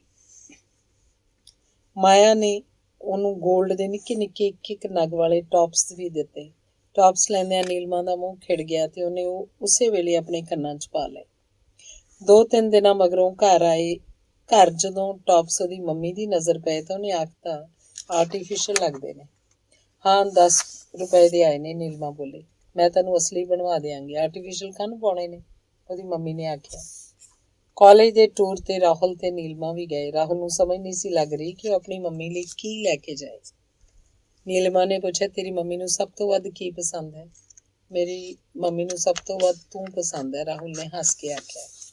ਤੇਰੇ ਕੋਲ ਕਿੰਨੇ ਪੈਸੇ ਨੇ? ਨੀਲਮਾ ਬੋਲੀ, ਪਾਪਾ ਨੇ ਦਿੱਤੇ ਸੀ 500, 1000 ਮੈਂ ਮੰਮੀ ਨਾਲ ਲੜ ਕੇ ਲੈ ਆਇਆ। ਤੇਰੀ ਮੰਮੀ ਕੋਲ ਪਾਪਾ ਤੋਂ ਚੋਰੀਆਂ ਵੀ ਪੈਸੇ ਹੁੰਦੇ ਨੇ? ਨੀਲਮਾ ਪੁੱਛ ਰਹੀ ਸੀ। ਹਾਂ, ਕੁਛ ਤਾਂ ਮੇਰੇ ਨਾਨਾ ਜੀ ਦੇ ਜਾਂਦੇ ਨੇ, ਕੁਝ ਬੁਟੀਕ ਵਾਲੀ ਸ਼ੀਲਾ ਆਂਟੀ ਦੇ ਜਾਂਦੇ ਨੇ, ਤੇ ਕੁਝ ਉਹ ਘਰ ਦਿਆਂ ਖਰਚਿਆਂ ਤੋਂ ਬਚਾ ਲੈਂਦੀ ਹੈ, ਰਾਹੁਲ ਨੇ ਦੱਸਿਆ। ਬੁਟੀਕ ਵਾਲੀ ਸ਼ੀਲਾ ਆਂਟੀ ਤੋਂ ਕਿਸ ਤਰ੍ਹਾਂ? ਨੀਲਮਾ ਨੇ ਅੱਗੋਂ ਪੁੱਛਿਆ। ਮੇਰੇ ਮੰਮੀ ਬਹੁਤ ਸੋਹਣੀਆਂ ਡਰੈਸਾਂ ਤਿਆਰ ਕਰ ਲੈਂਦੇ ਨੇ, ਜਿਹੜੀਆਂ ਸ਼ੀਲਾ ਆਂਟੀ ਬੜੀਆਂ ਮਹਿੰਗੀਆਂ ਵੇਚ ਲੈਂਦੇ ਆ। ਇਸ ਤਰ੍ਹਾਂ ਸ਼ੀਲਾ ਆਂਟੀ ਤਾਂ ਬਹੁਤ ਪੈਸੇ ਕਮਾਉਂਦੀ ਹੈ। ਆਪਾਂ ਚੱਲਾਂਗੇ ਕਿਸੇ ਦਿਨ ਉਹਦੀ ਮਾਡਰਨ ਬੁਟੀਕ ਤੇ। ਕਾਫੀ ਪੈਸੇ ਮੇਰੇ ਮੰਮੀ ਨੂੰ ਡਰੈਸ ਤਿਆਰ ਕਰਨ ਦੇ ਵੀ ਮਿਲ ਜਾਂਦੇ ਨੇ। ਤੇਰੇ ਪਾਪਾ ਨੂੰ ਪਤਾ ਇਸ ਗੱਲ ਦਾ? ਨੀਲਮਾ ਨੇ ਹੈਰਾਨ ਹੋ ਕੇ ਪੁੱਛਿਆ। ਨਹੀਂ, ਮੈਂ ਖਰਚਣ ਲਈ ਸਾਰੇ ਪੈਸੇ ਤੇ ਚੀਜ਼ਾਂ ਲਈ ਵੀ ਆਪਣੀ ਮੰਮੀ ਤੋਂ ਹੀ ਲੈਣਾ। ਪਾਪਾ ਤੋਂ ਤਾਂ ਮੇਰੇ ਊਂ ਚਿੜ ਜਾਂਦੇ ਨੇ ਪੈਸਿਆਂ ਦੇ ਨਾਂ ਤੋਂ। ਪਾਪਾ ਤਾਂ ਮੇਰੇ ਊਂ ਚਿੜ ਜਾਂਦੇ ਨੇ ਪੈਸਿਆਂ ਦੇ ਨਾਂ ਤੋਂ। ਉਹ ਫਿਰ ਆਪਣੀ ਸਾਰੀ ਤਨਖਾਹ ਕੀ ਕਰਦੇ ਨੇ? ਨੀਲਮਾ ਨੇ ਪੁੱਛਿਆ। ਉਹ ਚੰਡੀਗੜ੍ਹ ਖਰਚਦੇ ਨੇ, ਸ਼ਰਾਬ ਪੀਂਦੇ ਨੇ, ਜਿਹੜੇ ਬਚਦੇ ਹੁੰਦੇ ਨੇ ਉਹਨਾਂ ਦੇ ਸ਼ੇਅਰ ਖਰੀਦ ਲੈਂਦੇ ਨੇ। ਤੇਰੇ ਮੰਮੀ ਲੜਦੇ ਨਹੀਂ ਇਹਨਾਂ ਗੱਲਾਂ ਤੋਂ? ਨੀਲਮਾ ਪੁੱਛ ਰਹੀ ਸੀ। ਮੇਰੇ ਮੰਮੀ ਤਾਂ ਬੜੇ ਡਰਪੋਕ ਨੇ। ਪਾਪਾ ਜ਼ਰਾ ਕੁ ਉੱਚੀ ਬੋਲਣ ਤਾਂ ਉਹਦੇ ਹੱਥ ਪੈਰ ਕੰਬਣ ਲੱਗ ਜਾਂਦੇ ਨੇ। ਪਾਪਾ ਜਿੰਨੀਆਂ ਮਰਜ਼ੀ ਗਾਲਾਂ ਦੇਈ ਜਾਣ, ਉਹ ਅੱਗੋਂ ਕੁਛ ਨਹੀਂ ਕਹਿੰਦੇ। ਤੂੰ ਸੁਣੀ ਜਾਣਾ ਚੁੱਪ ਕਰਕੇ ਜਦ ਤੇਰੇ ਪਾਪਾ ਤੇਰੇ ਮੰਮੀ ਨੂੰ ਗਾਲਾਂ ਕੱਢਦੇ ਨੇ? ਨੀਲਮਾ ਨੇ ਹੈਰਾਨ ਹੋ ਕੇ ਪੁੱਛਿਆ। ਨਹੀਂ, ਜੇ ਮੈਂ ਸਾਹਮਣੇ ਆ ਜਾ ਤਾਂ ਪਾਪਾ ਚੁੱਪ ਕਰ ਜਾਂਦੇ ਨੇ, ਪਰ ਮੰਮੀ ਨੂੰ ਇਹ ਚੰਗਾ ਨਹੀਂ ਲੱਗਦਾ ਕਿ ਮੈਂ ਪਾਪਾ ਦੀ ਗੱਲ 'ਚ ਦਖਲ ਦਿਆਂ।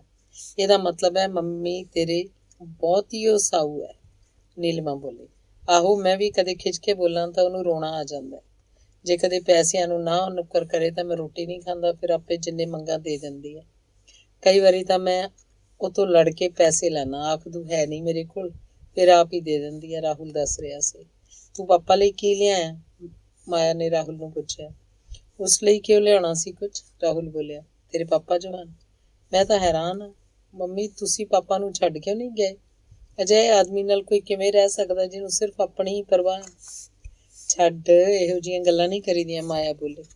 ਮੇਰੇ ਮੰਮੀ ਕਿੰਨੇ ਚੰਗੇ ਹੈ। ਹੁਣ ਅਗਲੇ ਹਫਤੇ ਜਦੋਂ ਮੈਂ ਫਾਈਨਲ ਈਅਰ 'ਚ ਹੋ ਗਿਆ ਮੈਨੂੰ ਮੋਟਰਸਾਈਕਲ ਵੀ ਲੈ ਦੇਣਗੇ। ਰਾਹੁਲ ਨੇ ਚੰਬਲ ਕੇ ਨੀਲਮਾ ਦੇ ਸਾਹਮਣੇ ਕਿਹਾ। ਨਹੀਂ, ਮੋਟਰਸਾਈਕਲ ਨਹੀਂ ਲੈਣਾ, ਇਹ ਤਾਂ ਬੜੇ ਖਤਰੇ ਵਾਲੀ ਸਵਾਰੀ ਹੈ, ਮਾਇਆ ਬੋਲੀ। ਸਾਰੀ ਦੁਨੀਆ ਤਾਂ ਲਈ ਫਿਰਦੀ ਹੈ, ਮੇਰੇ ਲਈ ਖਤਰੇ ਵਾਲੀ ਸਵਾਰੀ ਬਣ ਗਿਆ, ਰਾਹੁਲ ਨੇ ਰੋਸ ਨਾਲ ਕਿਹਾ। ਨਾਲੇ ਮੈਂ ਤੇਰੇ ਪਾਪਾ ਨੂੰ ਕੀ ਆਖਾਂਗੀ, ਪੈਸੇ ਕਿੱਥੋਂ ਆਏ ਨੇ? ਮਾਇਆ ਨੇ ਆਪਣੀ ਪਰੇਸ਼ਾਨੀ ਦੱਸੀ। ਪਾਪਾ ਦੇ ਮਾਰੋ ਗੋਲੀ, ਮੈਂ ਆਖਾਂਗਾ ਮੰਮੀ ਨੇ ਲੈ ਕੇ ਦਿੱਤਾ, ਰਾਹੁਲ ਬੋਲਿਆ। ਨਹੀਂ ਨਹੀਂ, ਇਹ ਨਹੀਂ ਹੋ ਸਕਦਾ, ਮਾਇਆ ਨੇ ਘਬਰਾਹਟ ਜਿਹੀ ਚ ਆਖਿਆ।